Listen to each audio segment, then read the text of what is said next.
बिमलमयी सो पर घृणा कोई। 2.3 भक्तिकाल। आचार्य रामचंद्र शुक्ल कृत हिंदी साहित्य का इतिहास से। शुक्ल जी ने भक्तिकाल पूर्व मध्यकाल का समय संवत 1375 से 1700 सन 1318 ई से 1643 ई तक माना है। भक्तिकाल का विभाजन इस प्रकार किया है। यही विभाजन सर्वमान्य है। भक्तिकाल निर्गुण धारा सगुण धारा। ज्ञानाश्रयी संत शाखा प्रेममार्गी सूफी शाखा राम भक्ति शाखा कृष्ण भक्ति शाखा। इस काल को 6 प्रकरणों में इस प्रकार बांटा गया है। प्रकरण 1 सामान्य परिचय। प्रकरण 2 निर्गुण धारा ज्ञानाश्रयी शाखा। प्रकरण 3 निर्गुण धारा प्रेममार्गी सूफी शाखा। प्रकरण 4 सगुण धारा राम भक्ति शाखा। प्रकरण 5 सगुण धारा कृष्ण भक्ति शाखा। प्रकरण 6 सगुण धारा भक्तिकाल की फुटकल रचनाएं। प्रकरण 1 सामान्य परिचय। इस प्रकरण में शुक्ल जी ने भक्तिकाल के उदय की व्याख्या करते हुए उसकी सामान्य प्रवृत्तियों का संक्षिप्त विवरण दिया है। भक्तिकाल की राजनीतिक परिस्थितियां इस प्रकार थी। देश में मुसलमानों का राज्य प्रतिष्ठित हो जाने पर हिंदू जनता के हृदय में गौरव, गर्व और उत्साह के लिए वह अवकाश न रह गया। उसके सामने ही उसके देव मंदिर गिराए जाते थे, देव मूर्तियां तोड़ी जाती थी और पूज्य पुरुषों का अपमान होता था और वे कुछ भी नहीं कर सकते थे। ऐसी दशा में अपनी वीरता के गीत न तो वे गा ही सकते थे और न बिना लज्जित हुए सुन ही सकते थे। आगे चलकर जब मुस्लिम साम्राज्य दूर तक स्थापित हो गया तब परस्पर लड़ने वाले स्वतंत्र राज्य भी नहीं रह गए। इतने भारी राजनीतिक उलटफेर के पीछे हिंदू जनसमुदाय पर बहुत दिनों तक उदासी छाई रही। अपने पौरुष से हताश जाति के लिए भगवान की शक्ति और करुणा की ओर ध्यान ले जाने के अतिरिक्त दूसरा मार्ग ही क्या था। भक्तिकाल की धार्मिक स्थिति के विषय में लिखा है, वज्रयानी सिद्ध कापालिक आदि देश के पूर्वी भागों में और नाथपंथी जोगी पश्चिमी भागों में रमते चले आ रहे थे। इसी बात से इसका अनुमान हो सकता है कि सामान्य जनता की धर्म भावना कितनी दबती जा रही थी, उसका हृदय धर्म से कितनी दूर हटता चला जा रहा था। भक्ति के संदर्भ में दक्षिण व उत्तर भारत का संबंध। भक्ति का जो सोता दक्षिण की ओर से धीरे धीरे उत्तर भारत की ओर पहले से ही आ रहा था, उसे राजनीतिक परिवर्तन के कारण शून्य पड़ते हुए जनता के हृदय क्षेत्र में फैलने के लिए पूरा स्थान मिला।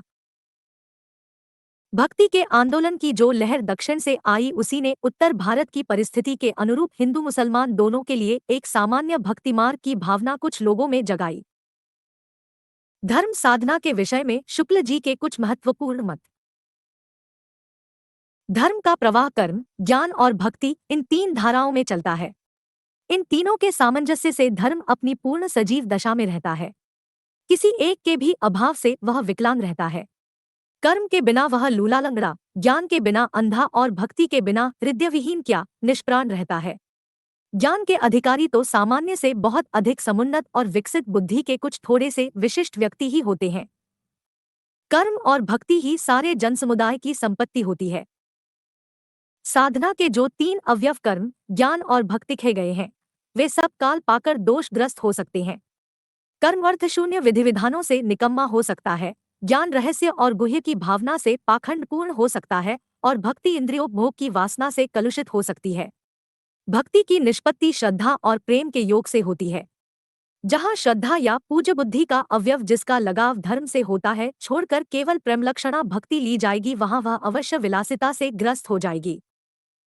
साधना के क्षेत्र में जो बाह्य है, साहित्य के क्षेत्र में वही रहस्यवाद है। हिंदी साहित्य के आदिकाल में कर्म तो अर्थशून्य विधि विधान, तीर्थाटन और पर्वस्नान इत्यादि के संकुचित घेरे में पहले से बहुत कुछ बद्ध चला आता था। धर्म की भावनात्मक अनुभूति या भक्ति, जिसका सूत्रपात महाभारत काल में और विस्तृत प्रवर्तन पुराण काल में हुआ था, कभी कहीं दबती, कभी कहीं उभरती किसी प्रकार चली भर आ रही थी।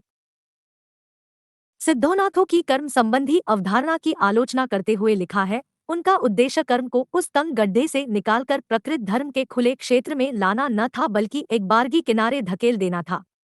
जनता की दृष्टि को आत्मकल्याण और लोक कल्याण विधायक सच्चे कर्मों की ओर ले जाने के बदले उसे वे कर्मक्षेत्र से ही हटाने में लग गए थे। उनकी बानी तो गुह्य, रहस्य और सिद्धि लेकर उठी थी। अपनी रहस्यदर्शिता की धाक जमाने के लिए बाह्य जगत की बातें छोड़ घट के भीतर के कोठों की बातें बताया करते थे। भक्ति, प्रेम आदि हृदय के प्रकृत भावों का अंतसाधना में कोई स्थान न था। मंत्र, तंत्र, उपचार और अलौकिक सिद्धियों आदि के माध्यम से ईश्वर प्राप्ति के मार्ग को लक्ष्य करते हुए तुलसीदास ने लिखा है, गोरख जगायो जोग, भक्ति भगायो लोग। कालदर्शी भक्त कवि जनता के हृदय को संभालने और लीन रखने के लिए दबी हुई भक्ति को जगाने लगे। क्रमशः भक्ति का प्रवाह ऐसा विकसित और प्रबल होता गया कि उसकी लपेट में केवल हिंदू जनता ही नहीं, देश में बसने वाले सहृदय मुसलमानों में से भी न जाने कितने आ गए। प्रेमस्वरूप ईश्वर को आगे लाकर भक्त कवियों ने हिंदुओं और मुसलमानों दोनों को मनुष्य के सामान्य रूप में दिखाया और भेदभाव के दृश्यों को हटाकर पीछे कर दिया।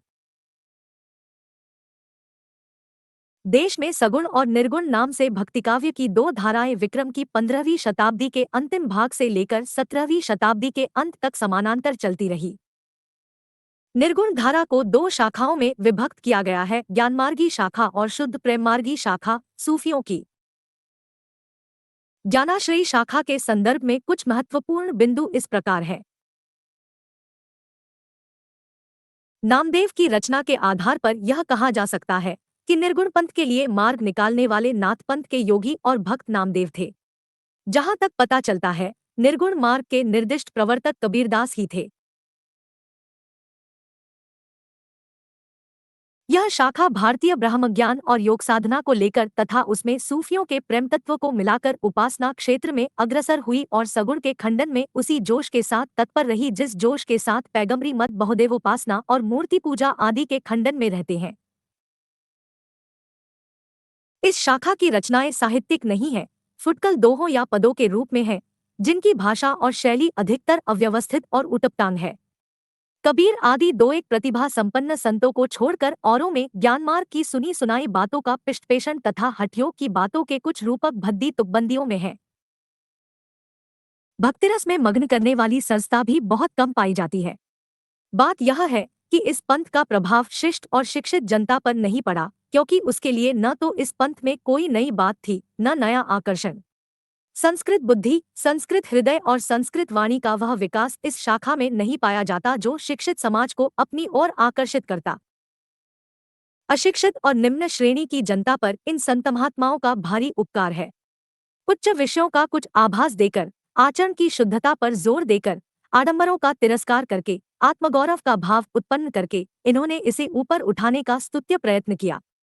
पाश्चात्यों ने इन्हें जो धर्म सुधारक की उपाधि दी है, वह इसी बात को ध्यान में रखकर प्रेमगाथा लिखने वाले शुद्ध प्रेममार्गी सूफी कवियों के विषय में ये बातें कही गई हैं। इनकी प्रेमगाथाएं वास्तव में साहित्य कोटि के भीतर आती है। इस शाखा के सब कवियों ने कल्पित कहानियों के द्वारा प्रेममार्ग का महत्व दिखाया है। इन साधक कवियों ने लौकिक प्रेम के बहाने उस प्रेम तत्व का आभास दिया है जो प्रियतम ईश्वर से मिलाने वाला है। इन प्रेम कहानियों का विषय तो वही साधारण होता है, अर्थात किसी राजकुमार का किसी राजकुमारी के अलौकिक सौंदर्य की बात सुनकर उसके प्रेम में पागल होना और घर-बार छोड़कर निकल पड़ना तथा अनेक कष्ट और आपत्तियां झेलकर अंत में उस राजकुमारी को प्राप्त करना।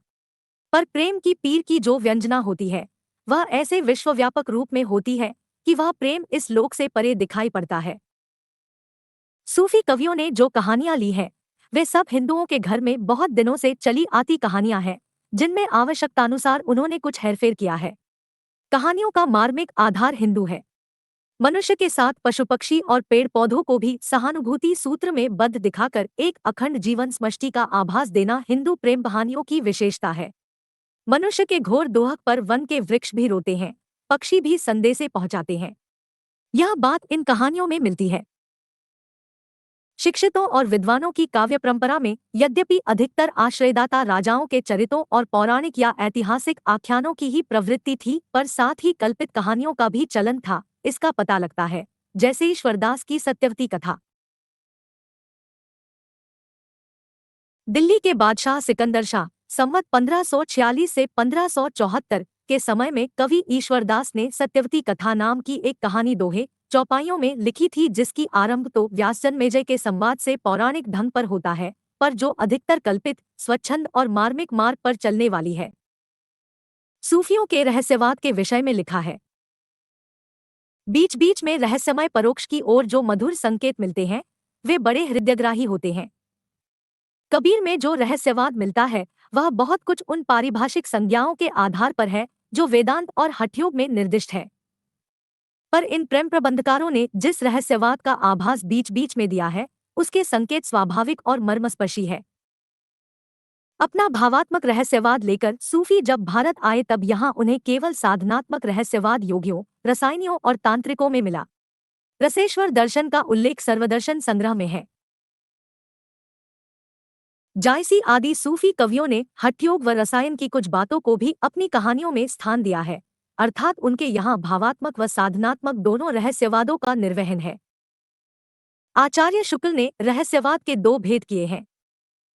एक, साधनात्मक रहस्यवाद। दो, भावात्मक रहस्यवाद। जिस रहस्यवाद का आधार योग है वह साधनात्मक रहस्यवाद है और जिसका आधार भक्ति या सूफी प्रेम सिद्धांत है वह भावात्मक रहस्यवाद है। साधनात्मक रहस्यवाद में योग के अप्राकृतिक और जटिल आसन, कर्मकांड, तप और कायाकष्ट, बरबस इंद्रियों का दमन आदि है। इस प्रकार साधक मन अव्यक्त तथ्यों का साक्षात्कार तथा अनेक अलौकिक सिद्धियां प्राप्त करता हुआ भगवान के निकट पहुंचने का प्रयत्न करता है। तंत्र व रसायन भी साधनात्मक रहस्यवाद के अंतर्गत आते हैं, पर उनका स्तर अपेक्षाकृत निम्न है। भावात्मक रहस्यवाद की कई श्रेणियां हैं, जिनमें से किसी एक रहस्य भावना को आधार मानकर भक्त सरल एवं मधुर भाव से श्रद्धारत होता है। भक्त और साधक में अगाध विश्वास तथा आत्मसमर्पण की भावना प्रबल रहती है। इस रहस्यवाद के अंतर्गत अद्वैत ब्रह्मा की ही कल्पना होती है। रसेश्वर दर्शना शैव दर्शन प्रमुख शाखा पशुपत के 6 उपभागों में से एक है। यह दर्शन इस सिद्धांत पर आधारित है कि शरीर को अमर बनाए बिना मोक्ष प्राप्त नहीं हो सकता तथा अमरत्व की प्राप्ति केवल पारद के माध्यम से संभव है। शैव दर्शन में रसेश्वर अर्थात पारे को शिव का वीर्य व गंधक को पार्वती का रज माना गया है। इनके सृजनात्मक मिलन से ही अमर शरीर की उत्पत्ति संभव है। यह अद्वैत दर्शन का पोषक है। संवत की 10वीं शताब्दी में सोमानंद ने शिवदृष्टि ग्रंथ में इसकी विशद व्याख्या की। यह प्रमुख 6 दर्शनों में सम्मिलित नहीं है। जायसी के पद्मावत में रसेश्वर दर्शन भी मिलता है। सर्वदर्शन संग्रह यह माधवाचार्य विद्यारण्य द्वारा रचित ग्रंथ है। इसमें माधवाचार्य ने 16 दर्शनों का वर्णन किया है, जिनमें रसेश्वर दर्शन भी एक है। माधवाचार्य द्वैतवाद के प्रवर्तक मध्वाचार्य से भिन्न है। विभिन्न धाराओं की कर्म संबंधी अवधारणा के विषय में लिखा है। कबीर तथा अन्य निर्गुणपंथी संतों के द्वारा अंत साधना में रागात्मिका भक्ति और ज्ञान का योग तो हुआ, पर कर्म की दशा वही रही जो नाथपंथियों के यहाँ थी। इन संतों के ईश्वर ज्ञानस्वरूप और प्रेमस्वरूप ही रहे, धर्मस्वरूप न हो पाए।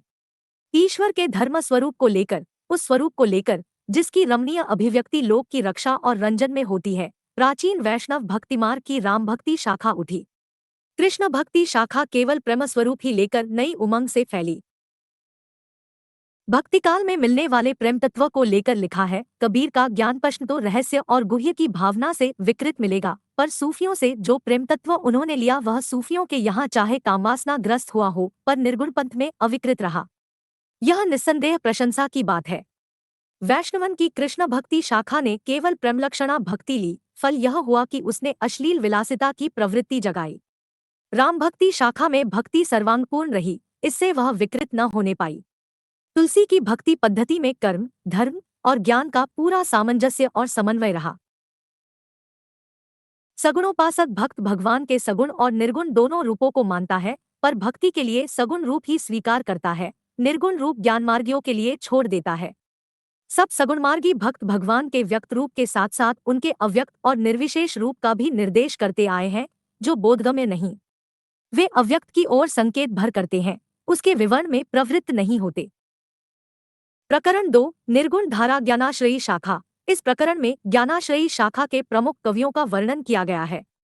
कवियों को इस क्रम में रखा गया है: कबीर, रैदास, रविदास, धर्मदास, गुरु नानक, दादूदयाल, सुंदरदास, मलुकदास, अक्षर अनन्य।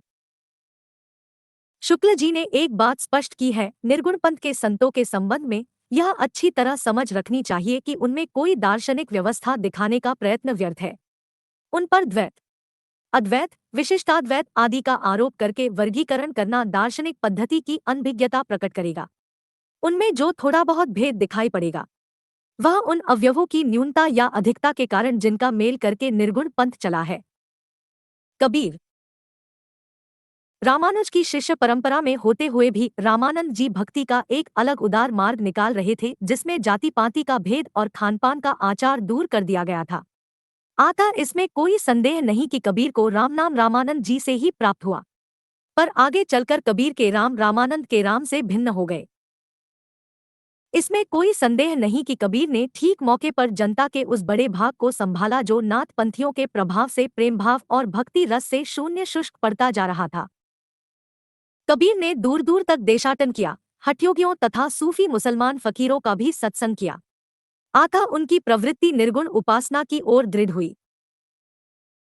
जो ब्राह्मण हिंदुओं की विचार पद्धति में ज्ञान मार्ग का एक निरूपण था उसी को कबीर ने सूफियों के ढरे पर उपासना का ही विषय नहीं प्रेम का भी विषय बनाया और उसकी प्राप्ति के लिए हठयोगियों की साधना का समर्थन किया। उन्होंने भारतीय ब्रह्मवाद के साथ सूफियों के भावात्मक रहस्यवाद, हठयोगियों के साधनात्मक रहस्यवाद और वैष्णवन के अहिंसावाद तथा प्रपत्तिवाद का मेल करके अपना पंथ खड़ा किया। यद्यपि कबीर की बानी निर्गुण बानी कहलाती है, पर उपासना क्षेत्र में ब्रह्मा निर्गुण नहीं बना रह सकता। सेव्य सेवक भाव में, स्वामी में कृपा, क्षमा, औदार्य आदि गुणों का आरोप हो ही जाता है। कबीर के यहाँ निरुपाधि ब्रह्मा, निर्गुण, सोपाधि ईश्वर, सगुण व सर्ववाद का निरूपण मिलता है। कबीर में ज्ञानमार्ग की जहाँ तक बातें हैं वे सब हिंदू शास्त्रों की हैं, जिनका संचय उन्होंने रामानंद जी के उपदेशों से किया। माया, जीव, ब्रह्मा, तत्वमसि, 8 मैथुन, अष्टमैथुन, त्रिकुटी, 6 रिपु इत्यादि शब्दों का परिचय उन्हें अध्ययन द्वारा नहीं सत्संग द्वारा ही हुआ, क्योंकि वे, जैसा कि प्रसिद्ध है, कुछ पढ़े लिखे न थे। उपासना के बाह्य स्वरूप पर आग्रह करने वाले और कर्मकांड को प्रधानता देने वाले पंडितों और मुल्लों दोनों को उन्होंने खरीखरी सुनाई और राम रहीम की एकता समझकर हृदय को शुद्ध और प्रेममय करने का उपदेश दिया। देशाचार और उपासना विधि के कारण मनुष्य में जो भेदभाव उत्पन्न हो जाता है उसे दूर करने का प्रयास उनकी वाणी बराबर करती रही। यद्यपि वे पढ़े लिखे न थे पर उनकी प्रतिभा बड़ी प्रखर थी जिससे उनके मुंह से बड़ी चुटीली और व्यंग्यचमत्कारपूर्ण बातें निकलती थी। उनकी उक्तियों में विरोध और असंभव का चमत्कार लोगों को बहुत आकर्षित करता था। अनेक प्रकार के रूपकों और अन्योक्तियों द्वारा ही इन्होंने ज्ञान की बातें कही हैं, जो नई न होने पर भी वाग्वैचित्र्य के कारण अनपढ़ लोगों को चकित किया करती थी। अनूठी अन्योक्तियों द्वारा ईश्वर प्रेम की व्यंजना सूफियों में बहुत प्रचलित थी। जिस प्रकार कुछ वैष्णवन में माधुर्य भाव से उपासना प्रचलित हुई थी उसी प्रकार सूफियों में भी ब्रह्मा को सर्वव्यापी प्रियतम या माशूक मानकर हृदय से उद्गार प्रदर्शित करने की प्रथा थी। इसको कबीरदास ने ग्रहण किया। कबीर अपने श्रोताओं पर यह अच्छी तरह भाषित करना चाहते थे कि हमने ब्रह्मा का साक्षात्कार कर लिया है। इसी से वे प्रभाव डालने के लिए बड़ी लंबी चौड़ी गर्वोक्तियां भी कभी कभी कहते थे। भाषा बहुत परिष्कृत और परिमार्जित न होने पर भी कबीर की उक्तियों में कहीं कहीं विलक्षण प्रभाव और चमत्कार है। प्रतिभा उनमें बड़ी प्रखर थी, इसमें संदेह नहीं। प्रकरण 1 इसमें कोई संदेह नहीं कि कबीर ने ठीक मौके पर जनता के उस बड़े भाग को संभाला जो नाथपंथियों के प्रभाव से प्रेम भाव और भक्तिरस से शून्य और शुष्क पड़ता जा रहा था। उनके द्वारा यह बहुत ही आवश्यक कार्य हुआ। इसके साथ ही मनुष्यत्व की सामान्य भावना को आगे करके निम्न श्रेणी की जनता में उन्होंने आत्मगौरव का भाव जगाया और भक्ति के ऊंचे से ऊंचे सोपान की ओर बढ़ने के लिए बढ़ावा दिया। प्रकरण 1 कबीरदास ने नाथपंथी जोगियों की कई बातें ग्रहण की, जैसे नाथपंथियों ने भेदभाव को निर्दिष्ट करने वाले उपासना के बाहरी विधानों को अलग रखकर अंतःसाधना पर जोर दिया। लेकिन नाथपंथियों ने हृदयपक्ष शून्य सामान्य अंतःसाधना का मार्ग अपनाया, पर कबीर ने इसे नहीं स्वीकारा। नाथपंथ व निर्गुण पंथ में यह मुख्य अंतर है। कबीर व निर्गुण पंथियों ने अंतस्माधना में रागात्मिका भक्ति और ज्ञान का योग किया। प्रकरण 1 कबीर ने जिस प्रकार एक निराकार ईश्वर के लिए भारतीय वेदांत का पल्ला पकड़ा उसी प्रकार उस निराकार ईश्वर की भक्ति के लिए सूफियों का प्रेम तत्व लिया और अपना निर्गुण धूमधाम से निकाला। प्रकरण 1 इन्होंने एक ओर तो स्वामी रामानंद जी के शिष्य होकर भारतीय अद्वैतवाद की कुछ स्थूल बातें ग्रहण की और दूसरी ओर योगियों और सूफी फकीरों के संस्कार प्राप्त किए। वैष्णवन से उन्होंने अहिंसावाद और प्रपत्तिवाद लिए। इसी से उनके तथा निर्गुणवाद वाले दूसरे संतों के वचनों में कहीं भारतीय अद्वैतवाद की झलक मिलती है, तो कहीं योगियों के नारीचक्र की, कहीं सूफियों के प्रेम तत्व की, कहीं पैगम्बरी कट्टर खुदावाद की और कहीं अहिंसावाद की। तात्विकता से न तो हम इन्हें पूरे अद्वैतवादी कह सकते हैं और न एकेश्वरवादी। दोनों का मिलाजुला भाव इनकी बानी में मिलता है। इनका लक्ष्य एक ऐसी सामान्य भक्ति पद्धति का प्रचार था जिसमें हिंदू और मुसलमान दोनों योग दे सके और भेदभाव का कुछ परिहार हो। प्रकरण 3 कबीर ने अपनी झाड़ फटकार के द्वारा हिंदुओं और मुसलमानों के कट्टरपन को दूर करने का जो प्रयास किया वह अधिकतर चिढ़ाने वाला सिद्ध हुआ, हृदय को स्पर्श करने वाला नहीं। मनुष्य मनुष्य के बीच जो रागात्मक संबंध है वह उसके द्वारा व्यक्त न हुआ। अपने नित्य के जीवन में जिस हृदयाभास का अनुभव मनुष्य कभी कभी किया करता है, उसकी अभिव्यंजना उससे न हुई। रैदास या रविदास। रैदास का अपना अलग प्रभाव पछाह की ओर जान पड़ता है।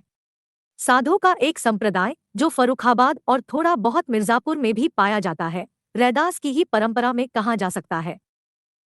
रैदास की भक्ति भी निर्गुण ढांचे की जान पड़ती है। कहीं तो वे अपने भगवान को सब में व्यापक देखते हैं, कहीं कबीर की तरह परात्पर की ओर संकेत करते हैं। धर्मदास। कबीर के मुख से मूर्ति पूजा, तीर्थाटन, देवार्चन आदि का खंडन सुनकर इनका झुकाव निर्गुण संत मत की ओर हुआ। अंत में ये कबीर से सत्यनाम की दीक्षा लेकर उनके प्रधान शिष्यों में हो गए और संवत 1575 में कबीरदास के परलोकवास पर उनकी गद्दी इन्हीं को मिली। इनकी रचना थोड़ी होने पर भी कबीर की अपेक्षा अधिक सरल भाव लिए हुए है, उसमें कठोरता और कर्कशता नहीं है। इन्होंने पूर्वी भाषा का ही व्यवहार किया है। इनकी अन्योक्तियों के व्यंजक चित्र अधिक मार्मिक है, क्योंकि इन्होंने खंडन मंडन से विशेष प्रयोजन न रख प्रेम तत्व को ही लेकर अपनी वाणी का प्रसार किया है। गुरु नानक। गुरु नानक आरंभ से ही भक्त थे, अतः उनका ऐसे मत की ओर आकर्षित होना स्वाभाविक था जिसकी उपासना का स्वरूप हिंदुओं और मुसलमानों दोनों को समान रूप से ग्राह्य हो। उन्होंने घर-बार छोड़ बहुत दूर-दूर के देशों में भ्रमण किया, जिससे उपासना का सामान्य स्वरूप स्थिर करने में उन्हें बड़ी सहायता मिली। अंत में कबीरदास की निर्गुण उपासना का प्रचार उन्होंने पंजाब में आरंभ किया और वे सिख संप्रदाय के आदि गुरु हुए। भक्ति या विनय के सीधे साधे भाव सीधी सादी भाषा में कहे गए हैं। कबीर के समान अशिक्षितों पर प्रभाव डालने के लिए टेढ़े मेढ़े रूपों में नहीं। इससे इनकी प्रकृति की सरलता और अहंभाव शून्यता का परिचय मिलता है। दादू दयाल। इनकी रचना में अरबी फारसी के शब्द अधिक आए हैं और प्रेम तत्व की व्यंजना अधिक है। घट के भीतर के रहस्य प्रदर्शन की प्रवृत्ति इनमें बहुत कम है। दादू की बानी में यद्यपि उक्तियों का वह चमत्कार नहीं है जो कबीर की बानी में मिलता है, पर प्रेम भाव का निरूपण अधिक सरस और गंभीर है। कबीर के समान खंडन और वाद विवाद में इन्हें रुचि न थी। सुंदरदास। निर्गुणपंथियों में ये ही एक ऐसे व्यक्ति हुए हैं जिन्हें समुचित शिक्षा मिली थी और जो काव्यकला की रीति आदि से अच्छी तरह परिचित थे। अतः इनकी रचना साहित्यिक और सरस है। भाषा भी काव्य की मंजी हुई ब्रजभाषा है। भक्ति और ज्ञान चर्चा के अतिरिक्त नीति और देशाचार आदि पर भी इन्होंने बड़े सुंदर पद्य कहे हैं। इनकी रचना काव्य पद्धति के अनुसार होने के कारण और संतों की रचना से भिन्न दिखाई पड़ती है। संत तो ये थे ही, पर कवि भी थे। सुशिक्षा द्वारा विस्तृत दृष्टि प्राप्त होने से इन्होंने और निर्गुणवादियों के समान लोकधर्म की उपेक्षा नहीं की है। इन्होंने जो सृष्टितत्व आदि कहे हैं वे भी औरों के समान मनमाने और उटपटांग नहीं है, शास्त्र के अनुकूल है। प्रकरण 3 निर्गुण धारा प्रेममार्गी सूफी शाखा। इस काल के निर्गुणोपासक भक्तों की दूसरी शाखा उन सूफी कवियों की है जिन्होंने प्रेमगाथाओं के रूप में उस प्रेम तत्व का वर्णन किया है जो ईश्वर को मिलाने वाला है तथा जिसका आभास लौकिक प्रेम के रूप में मिलता है। सूफियों के अनुसार यह सारा जगत एक ऐसे रहस्यमय प्रेमसूत्र में बंधा है जिसका अवलंबन करके जीव उस प्रेम मूर्ति तक पहुंचने का मार्ग पा सकता है। ईश्वर का विरह सूफियों के यहाँ भक्त की प्रधान संपत्ति है, जिसके बिना साधना के मार्ग में कोई प्रवृत्त नहीं हो सकता, किसी की आंख नहीं खुल सकती। कुतबंद, जायसी आदि इन प्रेम कहानी के कवियों ने प्रेम का शुद्ध मार्ग दिखाते हुए उन सामान्य जीवन दशाओं को मामने रखा जिसका मनुष्य मात्र के हृदय पर एक सा प्रभाव दिखाई पड़ता है। हिंदू हृदय और मुसलमान हृदय आमने सामने करके अजनबीपन मिटाने वालों में इन्हीं का नाम लेना पड़ेगा। इन्होंने मुसलमान होकर हिंदुओं की कहानियां हिंदुओं की ही बोली में पूरी महृदयता से कहकर उनके जीवन की मर्मस्पर्शी अवस्थाओं के साथ अपने उदार हृदय का पूर्ण सामंजस्य दिखा दिया। आचार्य शुक्ल ने प्रेममार्गी सूफी शाखा के कतरियों का इस क्रम में वर्णन किया है। कुतबन, मंझन, मलिक मोहम्मद जायसी, उस्मान, शेख नबी, कासिम शाह, नूर मोहम्मद। कुतबन, मृगावती। इस कहानी के द्वारा कवि ने प्रेम मार्ग के त्याग और कष्ट का निरूपण करके साधक के भगवत प्रेम का स्वरूप दिखाया है। बीच बीच में सूफियों की शैली पर बड़े सुंदर रहस्यमय आध्यात्मिक आभास है। र मंझन, मधुमालती। ग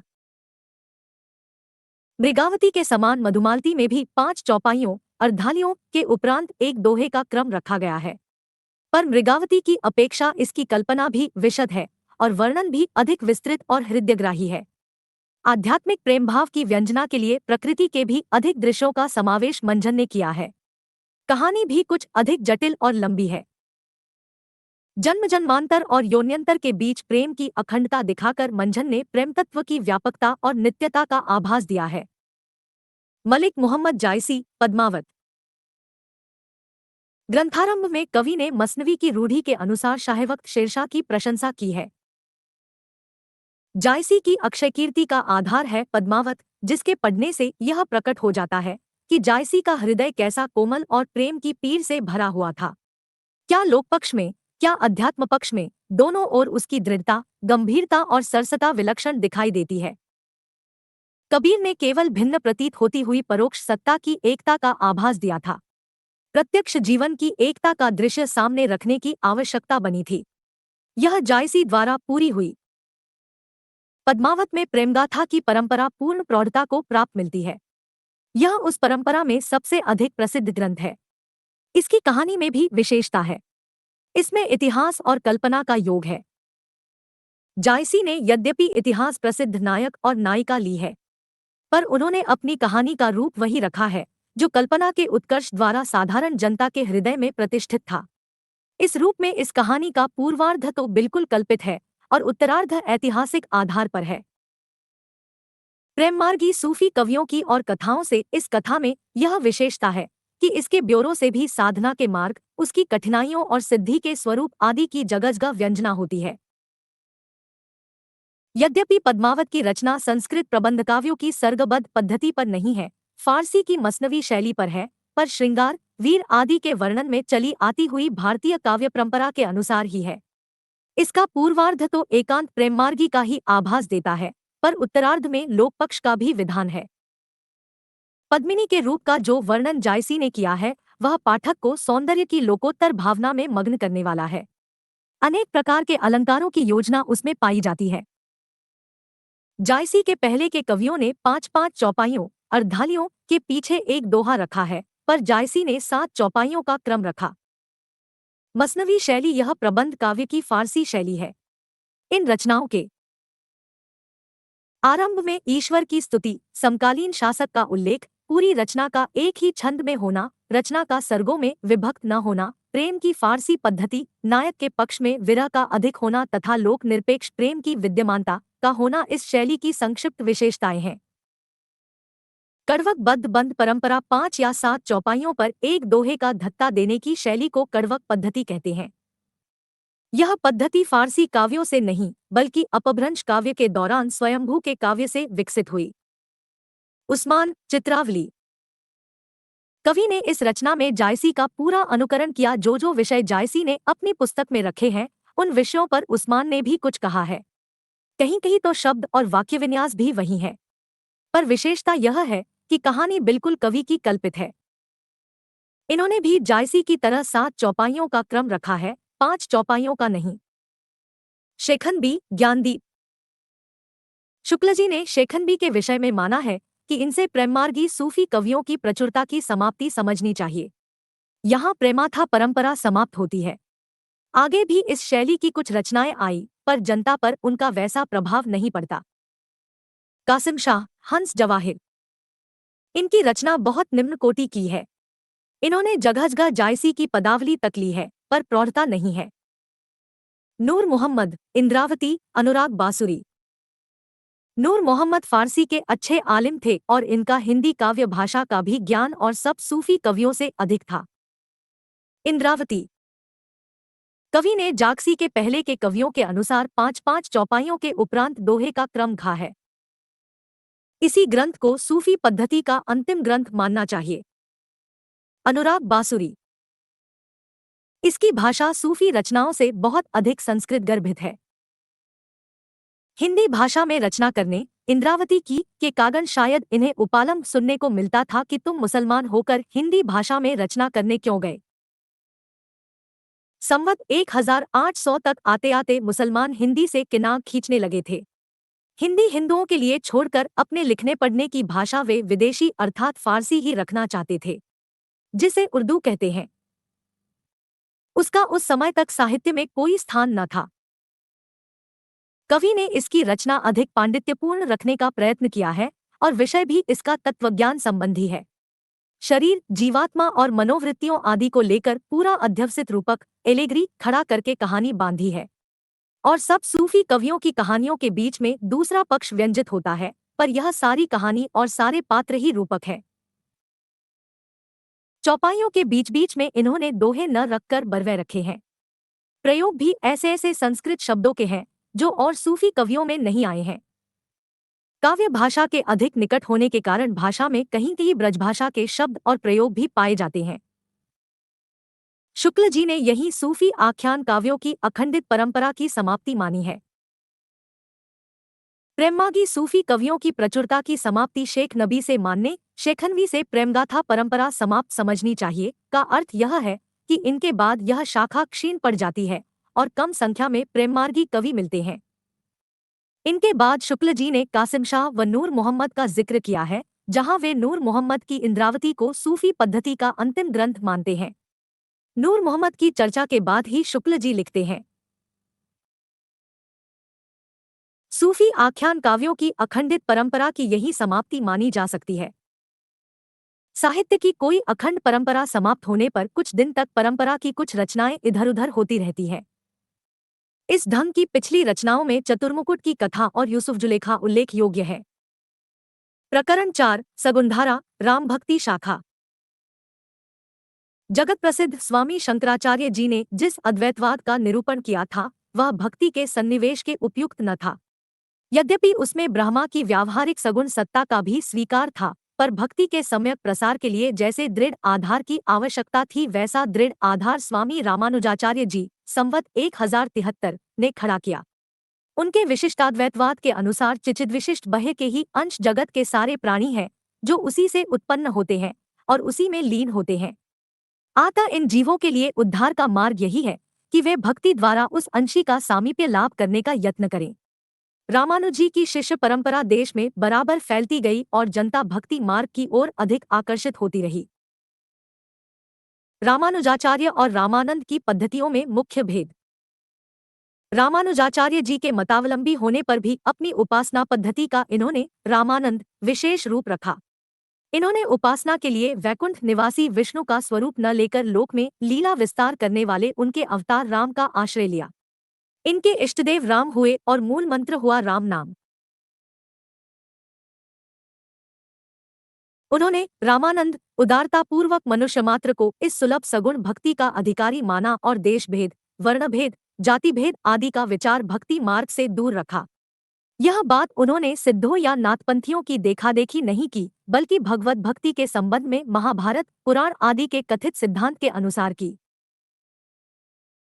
रामानुज संप्रदाय में दीक्षा केवल द्विजातियों को दी जाती थी, पर स्वामी रामानंद ने राम भक्ति के द्वार सब जातियों के लिए खोल दिया और एक उत्साही विरक्त दल का संगठन किया, जो आज भी वैरागी के नाम से प्रसिद्ध है।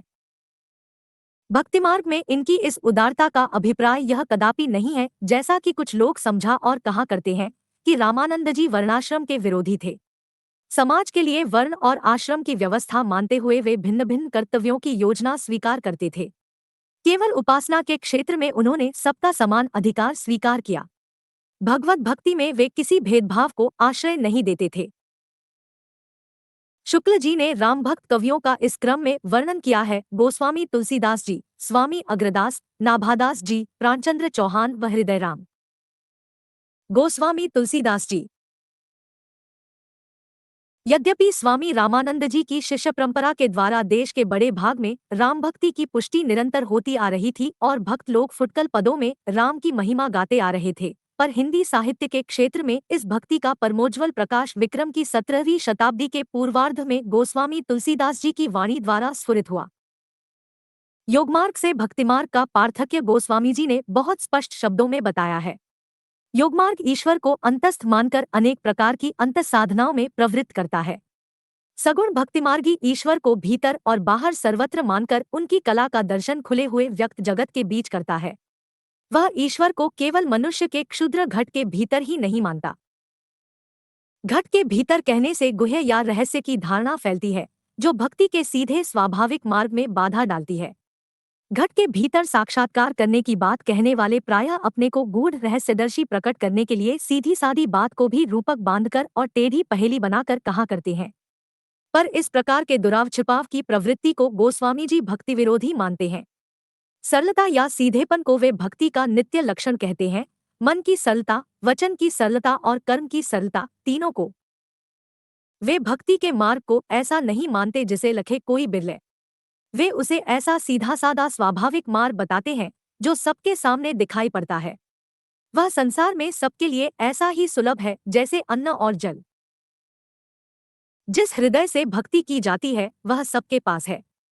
हृदय की जिस पद्धति से भक्ति की जाती है वह भी वही है जिससे माता पिता की भक्ति, पुत्र कलत्र का प्रेम किया जाता है। सगुण धारा की भारतीय पद्धति के भक्तों में कबीर, दादू आदि के लोकधर्म विरोधी स्वरूप को यदि किसी ने पहचाना तो गोस्वामी जी ने। उन्होंने देखा कि उनके वचनों से जनता की चित्तवृत्ति में ऐसे घोर विकार की आशंका है जिससे समाज विशृंखल हो जाएगा, उसकी मर्यादा नष्ट हो जाएगी। गोस्वामी जी की भक्ति पद्धति की सबसे बड़ी विशेषता है उसकी सर्वांगपूर्णता। जीवन के किसी पक्ष को सर्वथा छोड़कर वह नहीं चलती है। सब पक्षों के साथ उसका सामंजस्य है। न उनका कर्म या धर्म से विरोध है, न ज्ञान से। धर्म तो उसका नित्य लक्षण है। तुलसी की भक्ति को धर्म और ज्ञान दोनों की रसानुभूति कह सकते हैं। योग का भी उसमें समन्वय है, पर उतने ही का जितना ध्यान के लिए, चित्त को एकाग्र करने के लिए आवश्यक है। प्राचीन भारतीय भक्तिमार्ग के भीतर भी उन्होंने बहुत सी बढ़ती हुई बुराइयों को रोकने का प्रयत्न किया। शैवों और वैष्णवों के बीच बढ़ते हुए विद्वेष को उन्होंने अपनी सामंजस्य व्यवस्था द्वारा बहुत कुछ रोका, जिसके कारण उत्तर भारत में वह वैसा भयंकर रूप न धारण कर सका जैसा उसने दक्षिण में किया। भक्ति की चरम सीमा पर पहुंचकर भी लोकपक्ष उन्होंने नहीं छोड़ा। लोक संग्रह का भाव उनकी भक्ति का एक अंग था। कृष्णोपासक भक्तों में इस अंग की कमी थी। उनके बीच उपास्य और उपासक के संबंध की ही गूढ़ातिगूढ़ व्यंजना हुई। दूसरे प्रकार के लोकव्यापक नाना संबंधों के कल्याणकारी सौंदर्य की प्रतिष्ठा नहीं हुई। यही कारण है कि इनकी भक्तिरस भरी वाणी जैसी मंगलकारिणी मानी गई वैसी और किसी की नहीं। रामचरितमानस। अपनी सगुणोपासना का निरूपण गोस्वामी जी ने कई ढंग से किया है। रामचरितमानस में नाम और रूप दोनों को ईश्वर की उपाधि कहकर वे उन्हें उसकी अभिव्यक्ति मानते हैं। रामचरितमानस के उत्तरकांड में उन्होंने ज्ञान की अपेक्षा भक्ति को कहीं अधिक सुसाध्य और आशुफलदायिनी कहा है। रचना कौशल, प्रबंधप्तता, सहृदयता इत्यादि सब गुणों का समाहार हमें रामचरितमानस में मिलता है। पहली बात जिस पर ध्यान जाता है वह है कथाकाव्य के सब अवयवों का उचित समीकरण। कथाकाव्य या प्रबंधकाव्य के भीतर इतिवृत्त, वस्तु व्यापार वर्णन, भाव व्यंजना और संवाद ये अवयव होते हैं। न तो अयोध्यापुरी की शोभा, बाललीला, नक्षिक, जनक की वाटिका, अभिषेकोत्सव इत्यादि के वर्णन बहुत लंबे होने पाए हैं, न पात्रों के संवाद, न प्रेम, शोक आदि भावों की व्यंजना। इतिवृत्त की श्रृंखला भी कहीं से टूटती नहीं है। दूसरी बात है कथा के मार्मिक स्थलों की पहचान। अधिक विस्तार हमें ऐसे ही प्रसंगों का मिलता है जो मनुष्यमात्र के हृदय को स्पर्श करने वाले हैं, जैसे जनक की वाटिका में राम सीता का परस्पर दर्शन, रामवंदमन, दशरथमरण, भरत की आत्मग्लानि, वन के मार्ग में स्त्री पुरुषों की सहानुभूति, युद्ध, लक्ष्मण को शक्ति लगना इत्यादि। तीसरी बात है प्रसंगानुकूल भाषा। रसों के अनुकूल कोमल ठोर पदों की योजना तो निर्दिष्ट रूढ़ी ही है। उसके अतिरिक्त गोस्वामी जी ने इस बात का भी ध्यान रखा है कि किस स्थल पर विद्वानों या शिक्षितों की संस्कृत मिश्रित भाषा रखनी चाहिए और किस स्थल पर ठेठ बोली। घरेलू प्रसंग समझकर कैकेयी और मंथरा के संवाद में उन्होंने ठेठ बोली और स्त्रियों में विशेष चलते प्रयोगों का व्यवहार किया है। अनुप्रास की ओर प्रवृत्ति तो सब रचनाओं से स्पष्ट लक्षित होती है। चौथी बात है श्रृंगार की शिष्टमर्यादा के भीतर बहुत ही व्यंजक वर्णन। जिस धूमधाम से मानस की प्रस्तावना चली है उसे देखते ही ग्रंथ के महत्व का आभास मिल जाता है। उससे साफ झलकता है कि तुलसीदास जी अपने ही तक दृष्टि रखने वाले भक्त न थे, संसार को भी दृष्टि फैलाकर देखने वाले भक्त थे। जिस भक्त जगत के बीच उन्हें भगवान के रामरूप की कला का दर्शन कराना था, पहले चारों ओर दृष्टि दौड़ाकर उसके अनेक रूपात्मक स्वरूप को उन्होंने सामने रखा है। इसी प्रस्तावना के भीतर तुलसी ने अपनी उपासना के अनुकूल विशिष्टाद्वैत सिद्धांत का भी आभास यह कहकर दिया, सियाराम मैं सब जग जानी, करो प्रणाम जोरी जुग पानी। जगत को केवल राममय न कहकर उन्होंने सियाराममय कहा है। सीता प्रकृति स्वरूपा है और राम ब्रह्मा है, प्रकृति अचित पक्ष है और ब्रह्मा चित पक्ष। आता पारमार्थिक सत्ता चिचिद विशिष्ट है, यह स्पष्ट झलकता है। चित और अचित वस्तुतः एक ही है। आज राजा से रंग तक के घर में गोस्वामी जी का रामचरितमानस विराज रहा है और प्रत्येक प्रसंग पर इनकी चौपाइयां कही जाती है। रामचरितमानस में तुलसी केवल कवि के रूप में ही नहीं, उपदेशका के रूप में भी सामने आते हैं। उपदेश उन्होंने किसी न किसी पात्र के मुख से कराए हैं।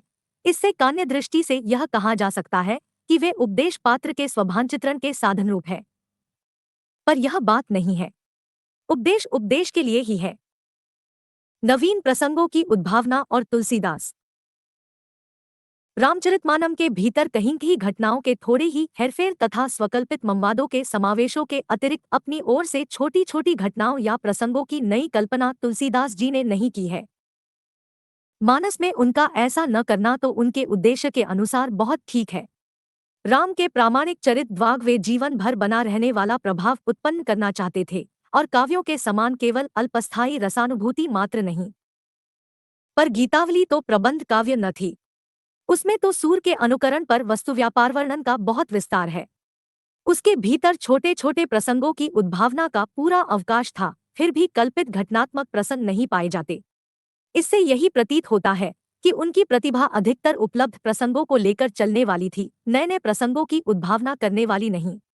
उनकी कल्पना वस्तुस्थिति को ज्यों की त्यों लेकर उसके मार्मिक स्वरूपों के उद्घाटन में प्रवृत्त होती थी।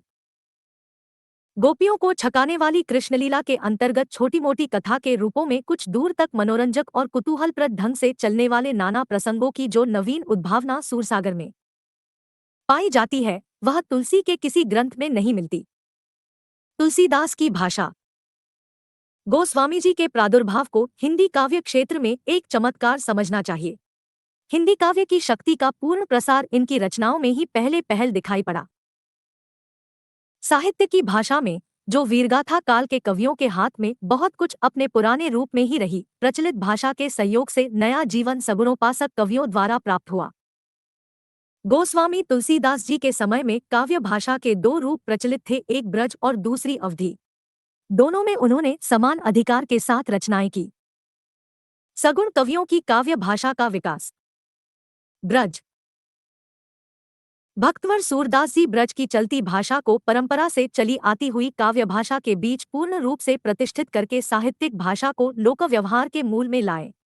उन्होंने परंपरा से चली आती हुई काव्य भाषा का तिरस्कार न करके उसे एक नया चलता रूप दिया। सूरसागर को ध्यानपूर्वक देखने से उसमें क्रिया के कुछ पुराने रूप, कुछ सर्वनाम जैसे जासुतासु, जहितेहि तथा कुछ प्राकृत के शब्द पाए जाएंगे। सारांश यह कि वे परंपरागत काव्य भाषा को बिल्कुल अलग करके एक बारगी नई चलती बोली लेकर नहीं चले। भाषा का एक शिष्ट सामान्य रूप उन्होंने रखा जिसका व्यवहार आगे चलकर बराबर कविता में होता आया। अवधी पूर्वी भाषा। अवधी की सबसे पुरानी रचना ईश्वरदास की सत्यवती कथा है। आगे चलकर प्रेममार्गी शाखा के मुसलमान कवियों ने भी अपनी कहानियों के लिए अवधी भाषा ही चुनी। हिंदी कविता के प्रेमी मात्र जानते हैं कि उनका ब्रज और अवधी दोनों भाषाओं पर समान अधिकार था। ब्रजभाषा का जो माधुर्य हम सूरसागर में पाते हैं, वही माधुर्य और भी संस्कृत रूप में हम गीतावली और कृष्ण गीतावली में पाते हैं। ठेठ अवधी की जो मिठास हमें जायसी की पद्मावत में मिलती है, वही जानकी मंगल, पार्वती मंगल, बरवैरामायण और रामल्लान हछू में हम पाते हैं। यह सूचित करने की आवश्यकता नहीं कि न तो सूर का अवधि पर अधिकार था और न जायसी का ब्रजभाषा पर। सूरदास में ऐसे वाक्य मिलते हैं जो विचारधारा बढ़ाने में कुछ योग देते नहीं पाए जाते, केवल पादपुत्यर्थ ही लाए हुए जान पड़ते हैं। इसी प्रकार तुकांत के लिए भी शब्द तोड़े मरोड़े गए हैं। पर गोस्वामी जी की वाक्यरचना अत्यंत प्रौढ़ और सुव्यवस्थित है, एक भी शब्द फालतू नहीं। खेद है कि भाषा की यह सफाई पीछे होने वाले बहुत कम कवियों में रह गई। उनकी साहित्यमर्मज्ञता, भावुकता और गंभीरता के संबंध में इतना और जान लेना भी आवश्यक है कि उन्होंने रचनानैपुण्य का भद्दा प्रदर्शन कहीं नहीं किया है और न शब्दचमत्कार आदि के खेलवाड़ों में वे फंसे हैं। दोहावली के कुछ दोहों के अतिरिक्त और सर्वत्र भाषा का प्रयोग उन्होंने भावों और विचारों को स्पष्ट रूप में रखने के लिए किया है, कारीगरी दिखाने के लिए नहीं। अलंकारों की योजना उन्होंने ऐसे मार्मिक ढंग से की है कि वे सर्वत्र भावों या तथ्यों की व्यंजना को प्रस्फुटित करते हुए पाए जाते हैं, अपनी अलग चमकदमक दिखाते हुए नहीं। कहीं कहीं लंबे लंबे सांग रूपक बांधने में अवश्य उन्होंने एक भद्दी परंपरा का अनुसरण किया है। सब रसों की सम्यक व्यंजना इन्होंने की है, पर मर्यादा का उल्लंघन कहीं नहीं किया है। प्रेम और श्रृंगार का ऐसा वर्णन जो बिना किसी लज्जा और संकोच के सबके सामने पढ़ा जा सके, गोस्वामी जी का ही है। हम निस्संकोच कह सकते हैं कि यह एक कवि ही हिंदी को एक प्रौढ़ साहित्यिक भाषा सिद्ध करने के लिए काफी है।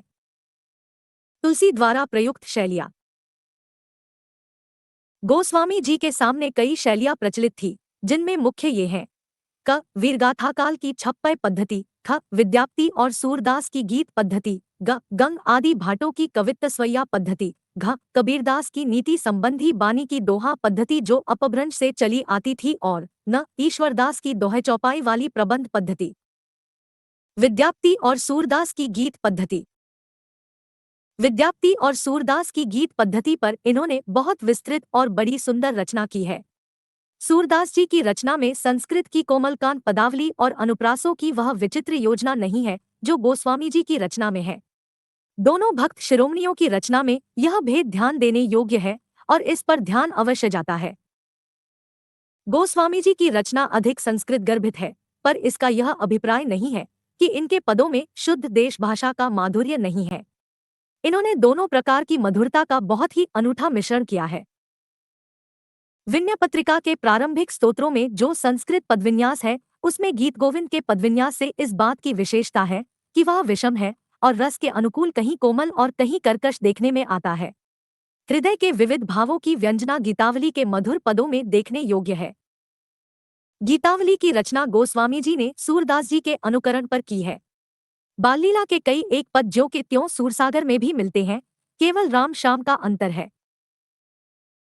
लंकाकांड तक तो कथा की अनेकरूपता के अनुसार मार्मिक स्थलों का जो चुनाव हुआ है वह तुलसी के सर्वथा अनुरूप है, पर उत्तरकांड में जाकर सूर पद्धति के अतिशय अनुकरण के कारण उनका गंभीर व्यक्तित्व तिरोहित सा हो गया है। जिस रूप में राम को उन्होंने सर्वत्र लिया है, उनका भी ध्यान उन्हें नहीं रह गया है। सूरसागर में जिस प्रकार गोपियों के साथ श्री कृष्ण हिंडोला झूलते हैं, होली खेलते हैं, वही करते राम भी दिखाए गए हैं। इतना अवश्य है कि सीता की सखियों और पुरनारियों का राम की ओर पूज्य भाव ही प्रकट होता है। राम की नक्शिक शोभा का अलंकृत वर्णन भी सूर की शैली पर बहुत से पदों में लगातार चला गया है। सरयू तट के इस आनंदोत्सव को आगे चलकर रसिक लोग क्या रूप देंगे, इसका ख्याल गोस्वामी जी को न रहा। गंग आदि भाटों की कवित्त सवैया पद्धति पर भी इसी प्रकार सारा रामचरित गोस्वामी जी कह गए हैं, जिसमें नाना रसों का सन्निवेश अत्यंत विशद रूप में और अत्यंत पुष्ट और स्वच्छ भाषा में मिलता है। नाना रसमयी रामकथा तुलसीदास जी ने अनेक प्रकार की रचनाओं में कही है। कवितावली में रसानुकूल शब्दयोजना बड़ी सुंदर है। नीति के उपदेश की सूक्ति पद्धति पर बहुत से दोहे रामचरितमानस और दोहावली में मिलेंगे, जिनमें बड़ी मार्मिकता से और कहीं की बड़े रचना कौशल से व्यवहार की बातें कही गई है और भक्ति प्रेम की मर्यादा दिखाई गई है।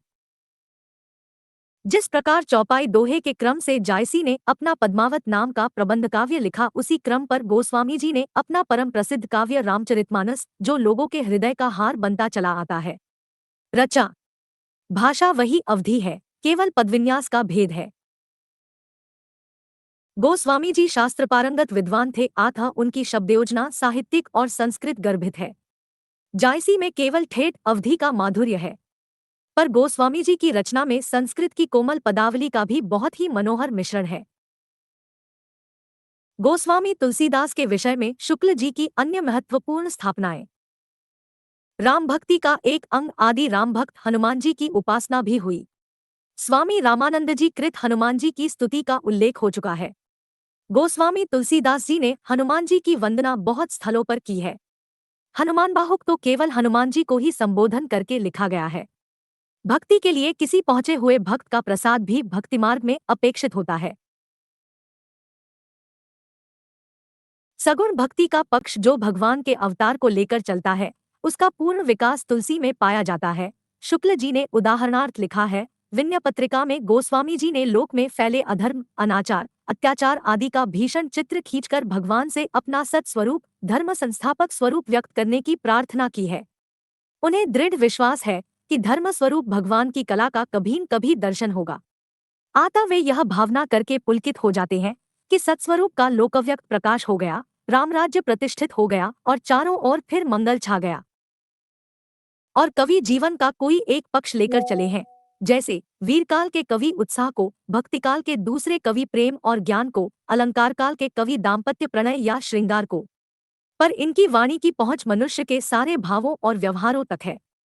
एक और तो वह व्यक्तिगत साधना के मार्ग में विरागपूर्ण शुद्ध भगवत भक्ति का उपदेश करती है, दूसरी ओर लोकपक्ष में आकर पारिवारिक और सामाजिक कर्तव्यों का सौंदर्य दिखाकर मुग्ध करती है। व्यक्तिगत साधना के साथ ही साथ लोकधर्म की अत्यंत उज्ज्वल छटा उसमें वर्तमान है।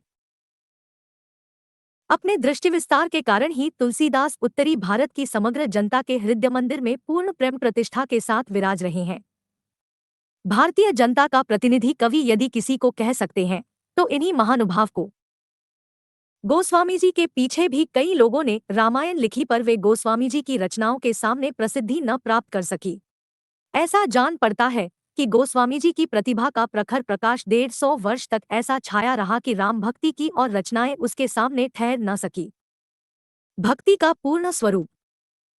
शुक्ल जी ने रामक्ति में भक्ति का पूर्ण स्वरूप माना है। प्रेम और श्रद्धा अर्थात पूज्य बुद्धि दोनों के मेल से भक्ति की निष्पत्ति होती है। श्रद्धा धर्म की अनुगामिनी है। जहां धर्म का स्फुरण दिखाई पड़ता है वहीं श्रद्धा टिकती है।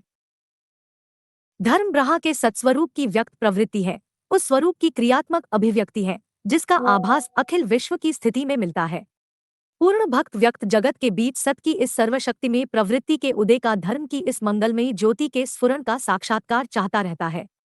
इसी ज्योति के प्रकाश में सत के अनंत रूप सौंदर्य की भी मनोहर झांकी उसे मिलती है। लोक में जब कभी वह धर्म के स्वरूप को तिरोहित या आच्छादित देखता है, तब मानो भगवान उसकी दृष्टि से उसकी खुली हुई आंखों के सामने से ओझल हो जाते हैं और वह वियांग की आकुलता का अनुभव करता है। फिर जब अधर्म का अंधकार फाड़कर धर्म ज्योति अमोघ शक्ति के साथ साथ पड़ती है, तब माना उसके प्रिय भगवान का मनोहर रूप सामने आ जाता है और वह पुलकित हो उठता है। भीतर का चित्त जब बाहर सत का साक्षात्कार कर पाता है, तब आनंद का आविर्भाव होता है और सदानंद की अनुभूति होती है। नाभादास। नाभादास के भक्तमाल के विषय में लिखा है, इन चरित्रों में पूर्ण जीवन वृत्त नहीं है, केवल भक्ति की महिमासूचक बातें दी गई है। इसका उद्देश्य भक्तों के प्रति जनता में पूज्य बुद्धि का प्रचार जान पड़ता है। यह उद्देश्य बहुत अंशों में सिद्ध भी हुआ है। अपने गुरु अग्रदास के समान इन्होंने भी राम भक्ति संबंधी कविता की है। ब्रजभाषा पर इनका अच्छा अधिकार था और पद्य रचना में अच्छी निपुणता थी। राम भक्ति काव्यधारा के विषय में अन्य मत।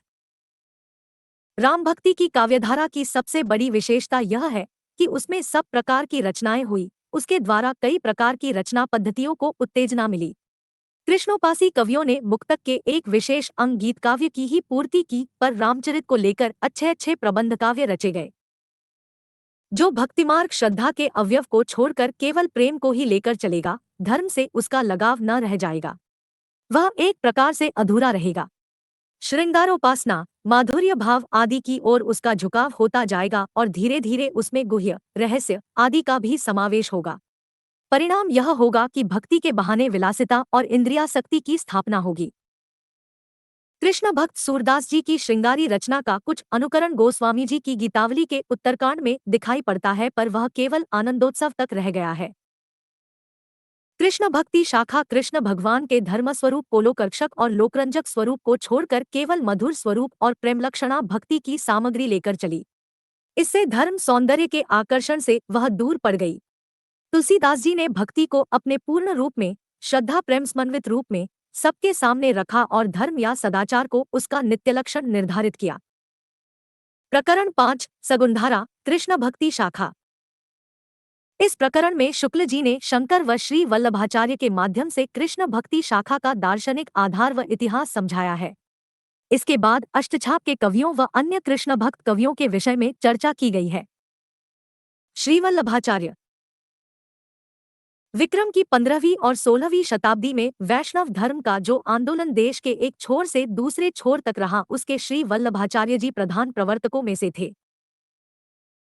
रामानुज से लेकर वल्लभाचार्य तक जितने भक्त दार्शनिक या आचार्य हुए हैं, सबका लक्ष्य शंकराचार्य के मायावाद और विवर्तवाद से पीछा छुड़ाना था, जिसके अनुसार भक्ति अविद्या या भ्रांति ही ठहरती थी। शंकर ने केवल निरुपाधि निर्गुण ब्रह्मा की ही पारमार्थिक सत्ता स्वीकार की थी। वल्लभ ने ब्रह्मा में सब धर्म माने। सारी सृष्टि को उन्होंने लीला के लिए ब्रह्मा की आत्मकृति कहा।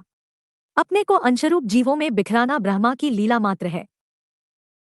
शंकर ने निर्गुण को ही ब्रह्मा का परमार्थिक या असली रूप कहा था और सगुण को व्यावहारिक या माइक। वल्लभाचार्य ने बात उलटकर सगुण रूप को ही असली पारमार्थिक रूप बताया और निर्गुण को उसका अंशतः तिरोहित रूप कहा। 84 वैष्णवन की वार्ता में सूरदास की एक वार्ता के अंतर्गत प्रेम को ही मुख्य और श्रद्धा या पूज्य बुद्धि को ही आनुषंगिक या सहायक कहा है। दार्शनिक पीठिका। अक्षर ब्रह्मा अपनी आविर्भाव तिरोभाव की अचिंत्य शक्ति से जगत के रूप में परिणत भी होता है और उसके परे भी रहता है। वह अपने सत, चित और आनंद, इन तीनों स्वरूपों का आविर्भाव और तिरोभाव करता रहता है। जीव में सत और चित का आविर्भाव रहता है, पर आनंद का तिरोभाव। जड़ में केवल सत का आविर्भाव रहता है, चित और आनंद दोनों का तिरोभाव।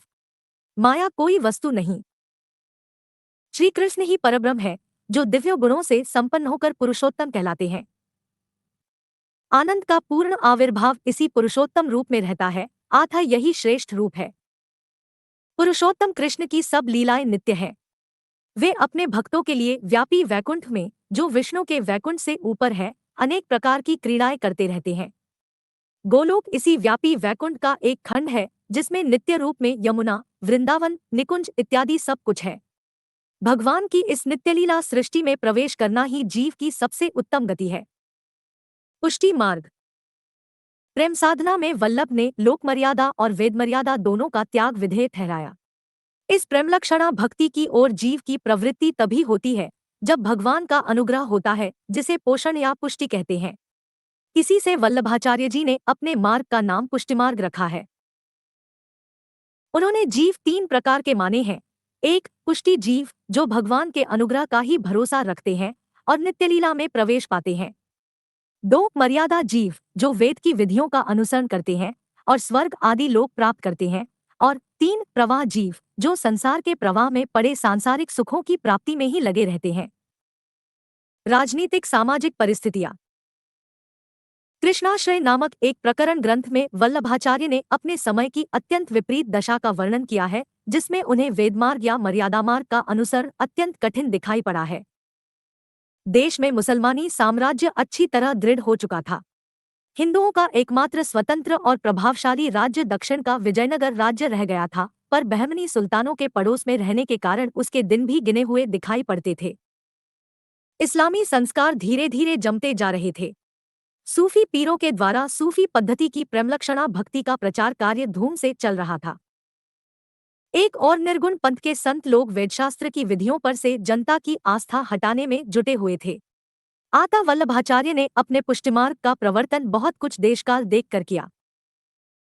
रामानुजाचार्य के समान वल्लभाचार्य ने भी भारत के बहुत से भागों में पर्यटन और विद्वानों से शास्त्रार्थ करके अपने मत का प्रचार किया था।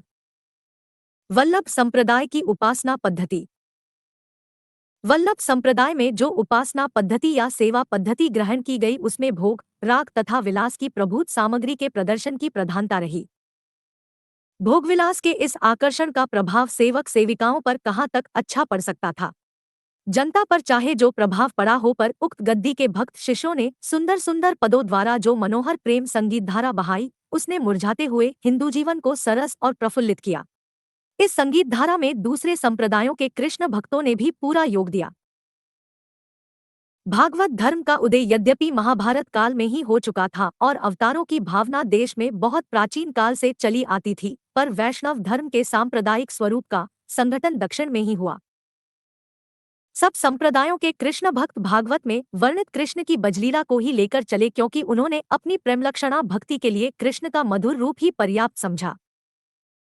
श्रीमद् भागवत में श्री कृष्ण के मधुर रूप का विशेष वर्णन होने से भक्ति क्षेत्र में गोपियों के ढंग के प्रेम का माधुर्य भाव का रास्ता खुला। इसके प्रचार में दक्षिण के मंदिरों की देवदासी प्रथा विशेष रूप में सहायक हुई। कृष्ण काव्य में श्रृंगारिकता। कृष्ण के जिस मधुर रूप को लेकर ये भक्त कवि चले हैं, वह हासविलास की तरंगों से परिपूर्ण अनंत सौंदर्य का समुद्र है। उस सार्वभौम प्रेमालंबन के सन्मुख मनुष्य का हृदय निराले प्रेमलोक में फूला फूला फिरता है। महत्व की भावना से उत्पन्न श्रद्धा या पूज्य बुद्धि का अवयव छोड़ देने के कारण कृष्ण के लोकरक्षक और धर्म संस्थापक स्वरूप को सामने रखने की आवश्यकता उन्होंने न समझी। कृष्ण भक्ति परंपरा में श्री कृष्ण की प्रेममयी मूर्ति को ही लेकर प्रेम तत्व की बड़े विस्तार के साथ व्यंजना हुई है, उनके लोक पक्ष का समावेश उसमें नहीं है। इन कृष्ण भक्तों के कृष्ण प्रेमोन्मत्त गोपिकाओं से घिरे हुए गोकुल के श्री कृष्ण हैं। बड़े बड़े भूपालों के बीच लोक व्यवस्था की रक्षा करते हुए द्वारका के श्री कृष्ण नहीं है। भगवान के धर्म स्वरूप को इस प्रकार किनारे रख देने से उसकी ओर आकर्षित होने और आकर्षित करने की प्रवृत्ति का विकास कृष्ण भक्तों में न हो पाया। फल यह हुआ कि कृष्ण भक्त कवि अधिकतर फुटकल श्रृंगारी पदों की रचना में ही लगे रहे। इन कृष्ण भक्त कवियों के संबंध में यह कह देना आवश्यक है कि ये अपने रंग में मस्त रहने वाले जीव थे। तुलसीदास जी के समान लोक संग्रह का भाव इनमें न था। समाज किधर जा रहा है, इस बात की परवाह ये नहीं रखते थे। यहाँ तक कि अपने भगवत प्रेम की पुष्टि के लिए जिस श्रृंगारमयी लोकोत्तर छटा और आत्मोत्सर्ग की अभिव्यंजना से इन्होंने जनता को रसोन्मत्त किया, उसका लौकिक स्थूल दृष्टि रखने वाले विश्वासनापूर्ण जीवों पर कैसा प्रभाव पड़ेगा, इसकी ओर इन्होंने ध्यान न दिया। जिस राधा और कृष्ण के प्रेम को इन भक्तों ने अपनी गूढ़ातिगूढ़ चरम भक्ति का व्यंजक बनाया, उसको लेकर आगे के कवियों ने श्रृंगार की उन्मादकारिणी उक्तियों से हिंदी काव्य को भर दिया। कृष्ण काव्य का काव्य रूप। कृष्णचरित के गान में गीतिकाव्य की जो धारा पूरब में जयदेव और विद्यापति ने बहाई, उसी का अवलंबन ब्रज के भक्त कवियों ने भी किया। आगे चलकर अलंकारकाल के कवियों ने अपनी श्रृंगारमय मुक्तक कविता के लिए राधा और कृष्ण का ही प्रेम लिया। उनकी रचनाओं में न तो जीवन के अनेक गंभीर पक्षों के मार्मिक रूप स्फुरित हुए, न अनेक रूपता आई। श्री कृष्ण का इतना चरित ही उन्होंने न लिया जो खंडकाव्य, महाकाव्य आदि के लिए पर्याप्त होता। राधा कृष्ण की प्रेमलीला ही सबने गाई। कृष्ण भक्त कवियों ने श्री कृष्ण भगवान के चरित का जितना अंश लिया, वह एक अच्छे प्रबंध काव्य के लिए पर्याप्त न था। उनमें मानव जीवन की वह अनेक रूपता न थी जो एक प्रबंध काव्य के लिए आवश्यक है। कृष्ण भक्त कवियों की परंपरा अपने इष्टदेव की केवल बाल लीला और यौवन लीला लेकर ही अग्रसर हुई, जो गीत और मुक्तक के लिए ही उपयुक्त थी। मुक्तक के क्षेत्र में कृष्ण भक्त कवियों तथा आलंकारिक कवियों ने श्रृंगार और वात्सल्य रसों को पराकाष्ठा पर पहुंचा दिया, इसमें कोई संदेह नहीं। महादेवी वर्मा ने गीतिकाव्य के स्वरूप के विषय में कहा है, सुख दुख की भावावेशमय अवस्था विशेषकर गिने चुने शब्दों में स्वर साधना से उपयुक्त चित्रण कर देना ही गीत है। शुक्ल जी ने कृष्ण भक्ति शाखा के साहित्यकारों की चर्चा इस क्रम में की है। श्रीवल्लभाचार्य जी, सूरदास जी, नंददास, कृष्णदास, परमानंददास, कुंभनदास, चतुर्भुजदास, छीतस्वामी, गोविंदस्वामी, हितहरिवंश, गदाधर भट्ट, मीराबाई, स्वामी हरिदास, सूरदास मनमोहन, श्री भट्ट, व्यास जी, रसखान व ध्रुवदास। सूरदास, नंददास, कृष्णदास, परमानंददास, कुंभनदास, चतुर्भुजदास, छीतस्वामी व गोविंदस्वामी अष्टछाप के कवि हैं। सूरदास। सूरसागर। सूरसागर में कृष्ण जन्म से लेकर श्री कृष्ण के मथुरा जाने तक की कथा अत्यंत विस्तार से फुटकल पदों में गाई गई है। भिन्न भिन्न लीलाओं में प्रसंग को लेकर इस सच्चे रसमग्न कवि ने अत्यंत मधुर और मनोहर पदों की झड़ी सी बांध दी है। इन पदों के संबंध में सबसे पहली बात ध्यान देने की यह है कि चलती हुई ब्रजभाषा में सबसे पहली साहित्यिक रचना होने पर भी ये इतने सुडौल और परिमार्जित है। यह रचना इतनी प्रगल्भ और काव्यांगपूर्ण है कि आगे होने वाले कवियों की श्रृंगार और वात्सल्य की उक्तियां सूर की जूठी सी जान पड़ती है। सूरसागर किसी चली आती हुई गीत काव्य परंपरा का, चाहे वह मौखिक ही रही हो, पूर्ण विकास सा प्रतीत होता है। सूरसागर में जगहजगह दृष्टिकूट वाले पद मिलते हैं। यह भी विद्याप्ति का अनुकरण है। सारंग शब्द को लेकर सूर ने कई जगह कूट पद कहे हैं। गीति काव्य के विषय में शुक्ल जी के मत। गीतों की परंपरा तो सभ्य सब जातियों में अत्यंत प्राचीन काल से चली आ रही है। सभ्य जातियों ने लिखित साहित्य के भीतर भी उनका समावेश किया है। लिखित रूप में आकर उनका रूप पंडितों की काव्य परंपरा की रूढ़ियों के अनुसार बहुत कुछ बदल जाता है। इससे जीवन के कैसे कैसे योग सामान्य जनता का मर्मस्पर्श करते आए हैं और भाषा की किन किन पद्धतियों पर वे अपने गहरे भावों की व्यंजना करते आए हैं, इसका ठीक पता हमें बहुत काल से चले आते हुए मौखिक गीतों से ही लग सकता है। किसी देश की काव्यधारा के मूल प्राकृतिक स्वरूप का परिचय हमें चिरकाल से चले आते हुए इन्हीं गीतों से मिल सकता है। घर घर प्रचलित स्त्रियों के घरेलू गीतों में श्रृंगार और करुण दोनों का बहुत स्वाभाविक विकास हम पाएंगे। इसी प्रकार आल्हा, करखा आदि पुरुषों के गीतों में वीरता की व्यंजना की सरल स्वाभाविक पद्धति मिलेगी। स्त्रियों के बीच चले आते हुए बहुत पुराने गीतों को ध्यान से देखने पर पता लगेगा कि उनमें स्वकीया के ही प्रेम की सरल गंभीर व्यंजना है। परकिया प्रेम के जो गीत हैं, वे कृष्ण और गोपिकाओं की प्रेमलीला को ही लेकर चले हैं। इससे उन पर भक्ति या धर्म का भी कुछ रंग चढ़ा रहता है।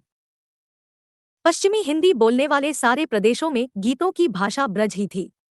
दिल्ली के आसपास भी गीत ब्रज भाषा में ही गाए जाते थे। यह हम खुसरो संवत 1340 के गीतों में दिखा आए हैं।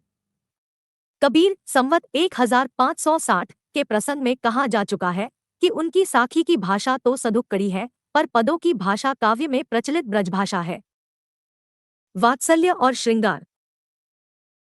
श्रृंगार और वात्सल्य के क्षेत्र में जहां तक इनकी दृष्टि पहुंची वहां तक और किसी कवि की नहीं। इन दोनों क्षेत्रों में तो इस महाकवि ने मानो औरों के लिए कुछ छोड़ा ही नहीं। गोस्वामी तुलसीदास जी ने गीतावली में बाललीला को इनकी देखादेखी बहुत अधिक विस्तार दिया सही, पर उनमें बालसुलभ भावों और चेष्टाओं की वह प्रचुरता नहीं आई, उसमें रूप वर्णन की ही प्रचुरता रही। बालचेष्टा के स्वाभाविक मनोहर चित्रों का इतना बड़ा भंडार और कहीं नहीं। वात्सल्य के समान श्रृंगार के संयोग और वियोग दोनों पक्षों का इतना प्रचुर विस्तार और किसी कवि में नहीं। गोकुल में जब तक श्री कृष्ण रहे तब तक का उनका सारा जीवन ही संयोग पक्ष है। दानलीला, माखन लीला, चीरहरण लीला, रासलीला आदि न जाने कितनी लीलाओं पर सहस्त्रों पद भरे पड़े हैं।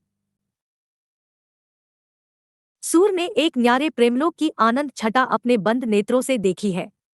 कृष्ण के मथुरा चले जाने पर गोपियों का जो विरहसागर उमड़ा है, उसमें मग्न होने पर तो पाठकों को वार पार नहीं मिलता। वियोग की जितने प्रकार की दशाएं हो सकती हैं, सबका समावेश उसके भीतर है। श्रृंगार के अंतर्गत भाव पक्ष और विभाव पक्ष दोनों के अत्यंत विस्तृत और अनूठे वर्णन इस सागर के भीतर लहरें मार रहे हैं। परंपरा से चले आते हुए चंद्रोपानम आदि सब विषयों का विधान गुर के नियोग वर्णन के भीतर है, कोई बांध छूटी नहीं है। कृष्ण भक्ति काव्य में प्रेम का स्वरूप। गधा कृष्ण के प्रेम को लेकर कृष्णाक्ति की जो काव्यभाग चली उसमें लीलाप्रश्न अर्थात बाह्यार्थ विधान की प्रधानता रही है। उसमें केली, विलास, रास, छेड़छाड़, मिलन की युक्तियों आदि बाहरी बातों का ही विशेष वर्णन है। प्रेमलीन हृदय की नाना अनुभूतियों की व्यंजना कम है। वियोग वर्णन में कुछ संचारियों का समावेश मिलता है, पर वे रूढ़ और परंपरागत है। उसमें नूतन उद्भावना बहुत थोड़ी पाई जाती है। भ्रमरगीत के अंतर्गत अलबत्त सूर ने आभ्यंतर पक्ष का भी विस्तृत उद्घाटन किया है। प्रेमदिशा के भीतर की न जाने कितनी मनोवृत्तियों की व्यंजना गोपियों के वचनों द्वारा होती है। सूर की बड़ी भारी विशेषता है नवीन प्रसंगों की उद्भावना। प्रसंगोद्भावना करने वाली ऐसी प्रतिभा हम तुलसी में नहीं पाते। बाललीला और प्रेमलीला दोनों के अंतर्गत कुछ दूर तक चलने वाले न जाने कितने छोटे छोटे मनोरंजक वृत्तों की कल्पना सूर ने की है। जीवन के एक क्षेत्र के भीतर कथावस्तु की यह रमणीय कल्पना ध्यान देने योग्य है। भ्रमरगीत सूरसागर का सबसे मर्मस्पर्शी और वाग्वैदग्ध्यपूर्ण अंश भ्रमरगीत है, जिसमें गोपियों की वचनवक्रता अत्यंत मनोहारिणी है। ऐसा सुंदर उपालंब काव्य और कहीं नहीं मिलता। भक्त शिरोमणि सूर ने इसमें सगुणोपासना का निरूपण बड़े ही मार्मिक ढंग से हृदय की अनुभूति के आधार पर तर्क पद्धति पर नहीं किया है। सगुण निर्गुण का यह प्रसंग सूर अपनी ओर से लाए हैं, जिससे संवाद में बहुत रोचकता आ गई है। भागवत में यह प्रसंग नहीं है। सूर के समय में निर्गुण संत संप्रदाय की बातें जोर शोर से चल रही थी। इसी से उपयुक्त स्थल देखकर सूर ने इस प्रसंग का समावेश कर दिया। जिस प्रकार रामचरित का गान करने वाले भक्त कवियों में गोस्वामी तुलसीदास जी का स्थान सर्वश्रेष्ठ है, उसी प्रकार कृष्णचरित गाने वाले भक्त कवियों में महात्मा सूरदास जी का। वास्तव में ये हिंदी काव्यगण के सूर्य और चंद्र हैं। जो तन्मयता इन दोनों भक्त शिरोमणि कवियों की वाणी में पाई जाती है, वह अन्य कवियों में कहाँ। हिंदी काव्य इन्हीं के प्रभाव से अमर हुआ, इन्हीं की सरसता से उसका स्रोत सूखने न पाया। नंददास। अष्टछाप में सूरदास जी के पीछे इन्हीं का नाम लेना पड़ता है। इनकी रचना भी बड़ी सरस और मधुर है। इनके संबंध में यह कहावत प्रसिद्ध है कि और कवि गढ़िया नंददास जड़िया। इनकी सबसे प्रसिद्ध पुस्तक रास पंचाध्यायी है, जो रोला छंदों में लिखी गई है। इसमें जैसा कि नाम से ही प्रकट है, कृष्ण की रासलीला का अनुप्रासादयुक्त साहित्यिक भाषा में विस्तार के साथ वर्णन है। जैसा कि पहले कहा जा चुका है, सूर ने स्वाभाविक चलती भाषा का ही अधिक आश्रय लिया है, पर नंददास जी में ये बातें पूर्ण रूप से पाई जाती है। छीतस्वामी। इनके पदों में श्रृंगार के अतिरिक्त ब्रजभूमि के प्रति प्रेम व्यंजना भी अच्छी पाई जाती है। परमानंद दास अत्यंत तन्मयता के साथ बड़ी ही सरल कविता करते थे। कहते हैं कि इनके किसी एक पद को सुनकर आचार्य जी कई दिनों तक बदन की सुध भूले रहे। मीराबाई। मीराबाई की उपासना माधुर्य भाव की थी, अर्थात वे अपने इष्टदेव श्री कृष्ण की भावना प्रियतम या पति के रूप में करती थी। पहले यह कहा जा चुका है कि इस भाव की उपासना में रहस्य का समावेश अनिवार्य है। इसी ढंग की उपासना का प्रचार सूफी भी कर रहे थे, अतः उनका संस्कार भी इन पर अवश्य कुछ पड़ा। स्वामी हरिदास। इनके पद कठिन रागरागिनियों में गाने योग्य हैं, पढ़ने में कुछ उबड़-खाबड़ लगते हैं। पदविन्यास भी और कवियों के समान सर्वत्र मधुर और कोमल नहीं है, पर भाव उत्कृष्ट है। रसखान। प्रेम के ऐसे सुंदर उद्गार इनके सवैयों में निकले कि जनसाधारण प्रेम या श्रृंगार संबंधी कवित्त सवैयों को ही रसखान कहने लगे, जैसे कोई रसखान सुनाओ। इनकी भाषा बहुत चलती, सरस और शब्दाडंबर मुक्त होती थी। शुद्ध ब्रजभाषा का जो चलतापन और सफाई इनकी और घनानंद की रचनाओं में है, वह अन्यत्र दुर्लभ है। इनकी कृति परिमाण में तो बहुत अधिक नहीं है, पर जो है वह प्रेमियों के मन को स्पर्श करने वाली है। और कृष्ण भक्तों के समान इन्होंने गीत काव्य का आश्रय न लेकर कवित्तस्वइयों में अपने सच्चे प्रेम की व्यंजना की है। अनुप्रास की सुंदर छटा होते हुए भी भाषा की चुस्ती और सफाई कहीं नहीं जाने पाई है। बीच बीच में भावों की बड़ी सुंदर व्यंजना है। लीला पक्ष को लेकर इन्होंने बड़ी रंजनकारिणी रचनाएं की है। कृष्ण भक्त कवि हमारे साहित्य में प्रेम माधुर्य का जो सुधा स्रोत बहा गए हैं, उसके प्रभाव से हमारे काव्य क्षेत्र में सरसता और प्रफुल्लता बराबर बनी रहेगी। दुखवाद की छाया आकर भी टिकने न पाएगी। इन भक्तों का हमारे साहित्य पर बड़ा भारी उपकार है। प्रकरण 6 सगुणधारा भक्तिकाल की फुटकल रचनाएं। इस प्रकरण में देश की तत्कालीन राजनीतिक सामाजिक परिस्थितियों का वर्णन करते हुए भक्ति साहित्य से उसके संबंधों की विवेचना की गई है। साथ ही कुछ अन्य कवियों की चर्चा भी की गई है, जिनका काव्य क्षेत्र मुख्यतः वीर, श्रृंगार व नीति था। राजनीतिक सामाजिक परिस्थितियां। जिन राजनीतिक और सामाजिक परिस्थितियों के बीच भक्ति का काव्य प्रवाह उमड़ा, उनका संक्षिप्त उल्लेख आरंभ में हो चुका है। वह प्रवाह राजाओं या शासकों के प्रोत्साहन आदि पर अवलंबित न था। वह जनता की प्रवृत्ति का प्रवाह था, जिसका प्रवर्तक काल था। न तो उसको पुरस्कार या यश के लोभ ने उत्पन्न किया था और न भय रोक सकता था। उस प्रवाह काल के बीच अकबर ऐसे योग्य और गुणग्राही शासक का भारत के अधीश्वर के रूप में प्रतिष्ठित होना एक आकस्मिक बात थी। अतः सूर और तुलसी ऐसे भक्त कवीश्वरों के प्रादुर्भाव के कारणों में अकबर द्वारा संस्थापित शांतिसुख को गिनना भारी भूल है। उस शांतिसुख के परिणामस्वरूप जो साहित्य उत्पन्न हुआ, वह दूसरे ढंग का था। उसका कोई एक निश्चित स्वरूप न था। सच पूछिए तो वह उन कई प्रकार की रचना पद्धतियों का पुनरुत्थान था जो पठानों के शासनकाल की अशांति और विप्लव के बीच दबसी गई थी और धीरे धीरे लुप्त होने जा रही थी।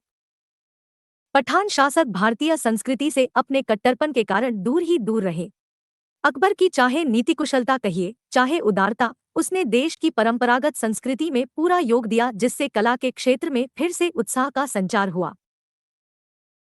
जो भारतीय कलावंत छोटे मोटे राजाओं के यहाँ किसी प्रकार अपना निर्वाह करते हुए संगीत को सहारा दिए हुए थे, वे अब शाही दरबार में पहुंचकर वाह वाह की ध्वनि के बीच अपना करतब दिखाने लगे। जहां बचे हुए हिंदू राजाओं की सभाओं में ही कविजन थोड़ा बहुत उत्साहित या पुरस्कृत किए जाते थे, वहां अब बादशाह के दरबार में भी उनका सम्मान होने लगा। कवियों के सम्मान के साथ साथ कविता का सम्मान भी यहाँ तक बढ़ा कि अब्दुर्रहीम खान खाना ऐसे उच्चपदस्थ सरदार क्या बादशाह तक ब्रजभाषा की ऐसी कविता करने लगे। नरहरी और गंग ऐसे सुखवित और तानसेन ऐसे गायक अकबरी दरबारी की शोभा बढ़ाते थे। यह अनुकूल परिस्थिति हिंदी काव्य को अग्रसर करने में अवश्य सहायक हुई। वीर, श्रृंगार और नीति की कविताओं के आविर्भाव के लिए विस्तृत क्षेत्र फिर खुल गए। जैसा आरंभ काल में दिखाया जा चुका है, फुटकल कविताएं अधिकतर इन्हीं विषयों को लेकर छप्पय, कवित्तक, सवैयों और दोहों में हुआ करती थी। मुक्तक रचनाओं के अतिरिक्त प्रबंध काव्य परंपरा ने भी जोर पकड़ा और अनेक अच्छे आख्यान काव्य भी इस काल में लिखे गए। इसमें संदेह नहीं कि अकबर के राजत्वकाल में एक आर्ता साहित्य की चली आती हुई परंपरा को प्रोत्साहन मिला, दूसरी ओर भक्त कवियों की दिव्यवाणी का स्रोत उमड़ चला। इन दोनों की सम्मिलित विभूति से अकबर का राजत्वकाल जगमगा उठा और साहित्य के इतिहास में उसका एक विशेष स्थान हुआ। जिस काल में सूर और तुलसी ऐसे भक्ति के अवतार तथा नरहरि, गंग और रहीम ऐसे निपुण भावुक कवि दिखाई पड़े, उसके साहित्यिक गौरव की ओर ध्यान जाना स्वाभाविक है। फुटकल खंड में कवियों की चर्चा इस क्रम में की गई है। छीहल, लालचदास, कृपाराम, महापात्र नरहरि बंदीजन, नरोत्तम दास, आलम, महाराज टोडरमल, महाराज बीरबल, गंग, मनोहर कवि, बलभद्र मिश्र, जमाल, केशवदास, होलराय, रहीम, अब्दुर्रहीम खानखाना, कादिर, मुबारक, बनारसी दास, सेनापति, पुहकर कवि, सुंदर, लालचंद या लक्षोदय। नरोत्तम दास। नरोत्तम दास के सुदामा चरित्र के विषय में लिखा है, इसमें घर की दरिद्रता का बहुत ही सुंदर वर्णन है। यद्यपि यह छोटा है, पर इसकी रचना बहुत ही सरस और हृदयग्राहिणी है और कवि की भावुकता का परिचय देती है। भाषा भी बहुत ही परिमार्जित और व्यवस्थित है। बहुतेरे कवियों के समान भर्ती के शब्द और वाक्य इसमें नहीं है। गंग। सरस हृदय के अतिरिक्त वाग्वैदग्ध्य भी इनमें प्रचुर मात्रा में था। वीर और श्रृंगार रस के बहुत ही रमणीय कवित्व इन्होंने कहे हैं। कुछ अन्योक्तियां भी बड़ी मार्मिक है। हास्यरस का पुट भी बड़ी निपुणता से ये अपनी रचना में देते थे। घोर अतिशयोक्तिपूर्ण वस्तुव्यंग्य पद्धति का विरहताप का वर्णन भी इन्होंने किया है। उस समय की रुचि को रंजित करने वाले सब गुण इनमें वर्तमान थे, इसमें कोई संदेह नहीं। केशवदास। ये अपने समय के प्रधान साहित्यशास्त्रज्ञ कवि माने गए। इनके आविर्भाव काल से कुछ पहले ही रस, अलंकार आदि काव्यांगों के निरूपण की ओर कुछ कवियों का ध्यान जा चुका था। यह स्वाभाविक भी था, क्योंकि हिंदी काव्यरचना प्रचुर मात्रा में हो चुकी थी। लक्ष्य ग्रंथों के उपरांत ही लक्षण ग्रंथों का निर्माण होता है। केशवदास जी संस्कृत के पंडित थे, अतः शास्त्रीय पद्धति से साहित्य चर्चा का प्रचार भाषा में पूर्ण रूप से करने की इच्छा उनके लिए स्वाभाविक थी। अब तक किसी कवि ने संस्कृत साहित्य शास्त्र में निरूपित काव्यांगों का पूरा परिचय नहीं कराया था। यह काम केशवदास जी ने किया। अलंकारवादी आचार्य। ये काव्य में अलंकार का स्थान प्रधान समझने वाले चमत्कारवादी कवि थे, जैसा कि इन्होंने स्वयं कहा है। जद्पि सुजाति सुलक्षणी सुबन सरस सुहृत, भूषण बिनु न बिराजई कविता बनिता मित्र। इन्होंने भामह, उद्भट और दंडी आदि प्राचीन आचार्यों का अनुसरण किया, जो रस, रीति आदि सब कुछ अलंकार के अंतर्गत ही लेते थे। साहित्यशास्त्र को अधिक व्यवस्थित और समुन्नत रूप में लाने वाले मम्मट, आनंदवर्धनाचार्य और विश्वनाथ का नहीं। अलंकार के सामान्य और विशेष दो भेद करके इन्होंने उसके अंतर्गत वर्णन की प्रणाली ही नहीं, वर्णन के विषय भी ले लिए हैं। अलंकार शब्द का प्रयोग इन्होंने व्यापक अर्थ में किया है। वास्तविक अलंकार इनके विशेष अलंकार ही है। अलंकारों के लक्षण इन्होंने दंडी के काव्यादर्श से तथा बहुत सी बातें अमरचित काव्यकल्पलता वृत्ति और केशव मिश्र कृत अलंकार शेखर से ली है।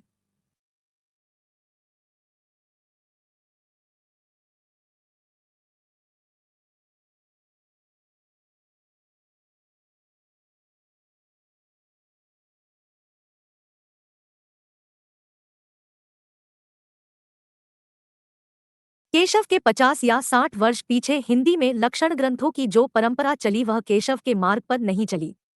काव्य के स्वरूप के संबंध में तो वह रस की प्रधानता मानने वाले काव्य प्रकाश और साहित्य दर्पण के पक्ष पर रही और अलंकारों के निरूपण में उसने अधिकतर चंद्रालोक और कुवलयानंद का अनुसरण किया।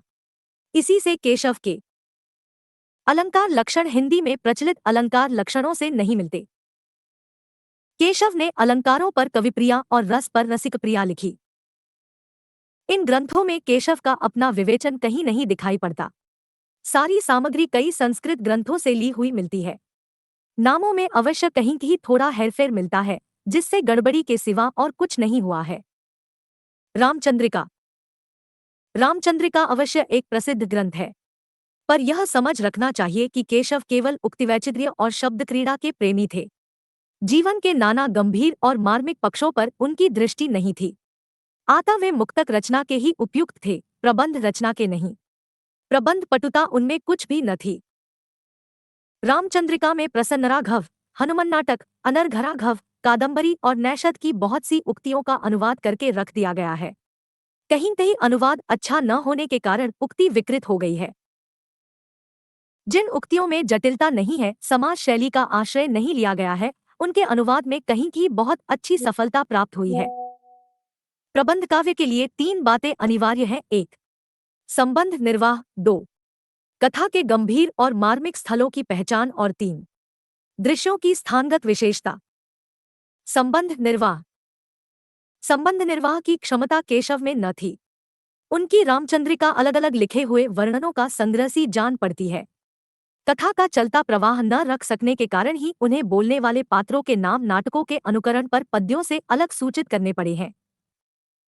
गंभीर मार्मिक स्थलों की पहचान। उन्हें एक बड़ा प्रबंध काव्य भी लिखने की इच्छा हुई और उन्होंने उसके लिए राम की कथा ले ली। उस कथा के भीतर जो मार्मिक स्थल है, उनकी ओर केशव का ध्यान बहुत कम गया है।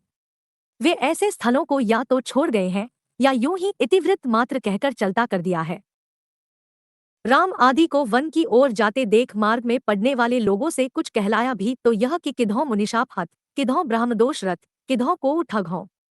ऐसा अलौकिक सौंदर्य और सौम्य आकृति सामने पाकर सहानुभूतिपूर्ण शुद्ध सात्विक भावों का उदय होता है। इसका अनुभव शायद एक दूसरे को संदेह की दृष्टि से देखने वाले नीतिकुशल दरबारियों के बीच रहकर केशव के लिए कठिन था। दृश्यों की स्थानगत विशेषता। दृश्यों की स्थानगत विशेषता, लोकल कला, केशव की रचनाओं में ढूंढना तो व्यर्थ ही है। पहली बात तो यह है कि केशव के लिए प्राकृतिक दृश्यों में कोई आकर्षण नहीं था। वे उनकी देशगत विशेषताओं का निरीक्षण करने क्यों जाते?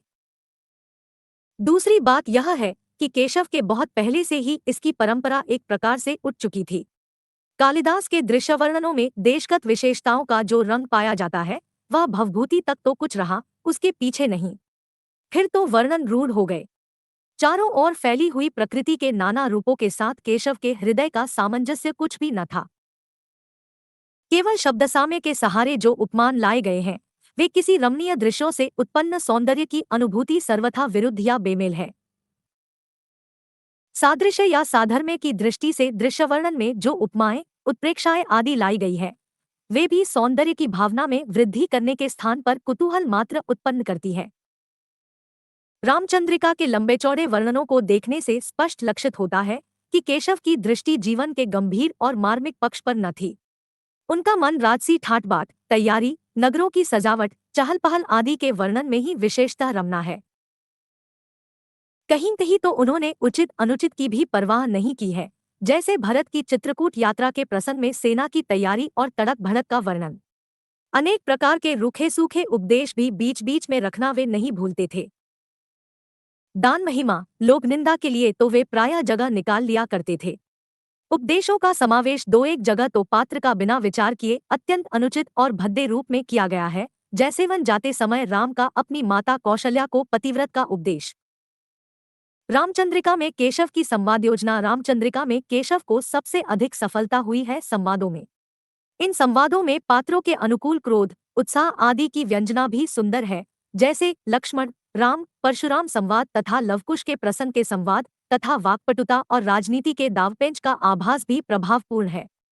उनका रावणंगद संवाद तुलसी के संवाद से कहीं अधिक लपयुक्त और सुंदर है। केशव की आलोचना। केशव को कवि हृदय नहीं मिला था। उनमें वह महदेयता और भावुकता भी न थी जो एक कवि में होनी चाहिए। वे संस्कृत साहित्य से सामग्री लेकर अपने पांडित्य और रचना कौशल की धाक जमाना चाहते थे, पर इस कार्य में सफलता प्राप्त करने के लिए भाषा पर जैसा अधिकार चाहिए वैसा उन्हें प्राप्त न था। अपनी रचनाओं में उन्होंने अनेक संस्कृत काव्यों की उक्तियां लेकर भरी है, पर उन उक्तियों को स्पष्ट रूप से व्यक्त करने में उनकी भाषा बहुत कम समर्थ हुई है। पदों और वाक्यों की न्यूनता, अशक्त, फालतू शब्दों के प्रयोग और संबंध के अभाव आदि के कारण भी अप्रांजल और उबड़-खाबड़ हो गई है और तात्पर्य भी स्पष्ट रूप से व्यक्त नहीं हो सका है। केशव ने 2 प्रबंध काव्य लिखे, एक वीरसिंह देवचरित, दूसरा रामचंद्रिका। पहला तो काव्य ही नहीं कहा जा सकता। केशव की रचना को सबसे अधिक विकृत और अरुचिकर करने वाली वस्तु है आलंकारिक चमत्कार की प्रवृत्ति, जिसका कारण न तो भावों की प्रकृत व्यंजना के लिए जगह बचती है, न सच्चे हृदयग्राही वस्तुवर्णन के लिए। पद दोष, वाक्य दोष आदि तो बिना प्रयास जगह मिल सकते हैं। कहीं कहीं उपमान भी बहुत हीन और बेमेल है। प्रबंध काव्य रचना के योग्य न तो केशव में अनुभूति ही थी, न शक्ति। परंपरा से चले आते हुए कुछ नियत विषयों के, जैसे युद्ध, सेना की तैयारी, उपवन, राजदरबार के ठाट-बाट तथा श्रृंगार और वीररस, फुटकल वर्णन ही अलंकारों की भरमार के साथ वे करना चाहते थे। इसी से बहुत से वर्णन यूं ही बिना अवसर का विचार किए वे भरते गए हैं। वे वर्णन के लिए करते थे, न कि प्रसंग या अवसर की अपेक्षा से। केशव के विषय में अन्य मत। रसिक प्रिया सन 1648 की रचना प्रौढ़ है। उदाहरणों में चतुराई और कल्पना से काम लिया गया है और पदविन्यास भी अच्छे हैं। इन उदाहरणों में वाग्वैदग्ध्य के साथ साथ सरसता भी बहुत कुछ पाई जाती है। केशव की रचना में सूर, तुलसी आदि की सी सरसता और तन्मयता चाहे न हो, पर काव्यांगों का विस्तृत परिचय कराकर उन्होंने आगे के लिए मार्ग खोला। रहीम, अब्दुर्रहीम खान खाना। संसार का इन्हें बड़ा गहरा अनुभव था। ऐसे अनुभवों के मार्मिक पक्ष को ग्रहण करने की भावुकता इनमें अद्वितीय थी। अपने उदार और ऊंचे हृदय को संसार के वास्तविक व्यवहारों के बीच रखकर जो संवेदना इन्होंने प्राप्त की है, उसी की व्यंजना अपने दोहे में की है। तुलसी के वचनों के समान रहीम के वचन भी हिंदी भाषी भूभाग में सर्वसाधारण के मुंह पर रहते हैं। इसका कारण है जीवन की सच्ची परिस्थितियों का मार्मिक अनुभव। रहीम के दोहे वृंद और गिरधर के पद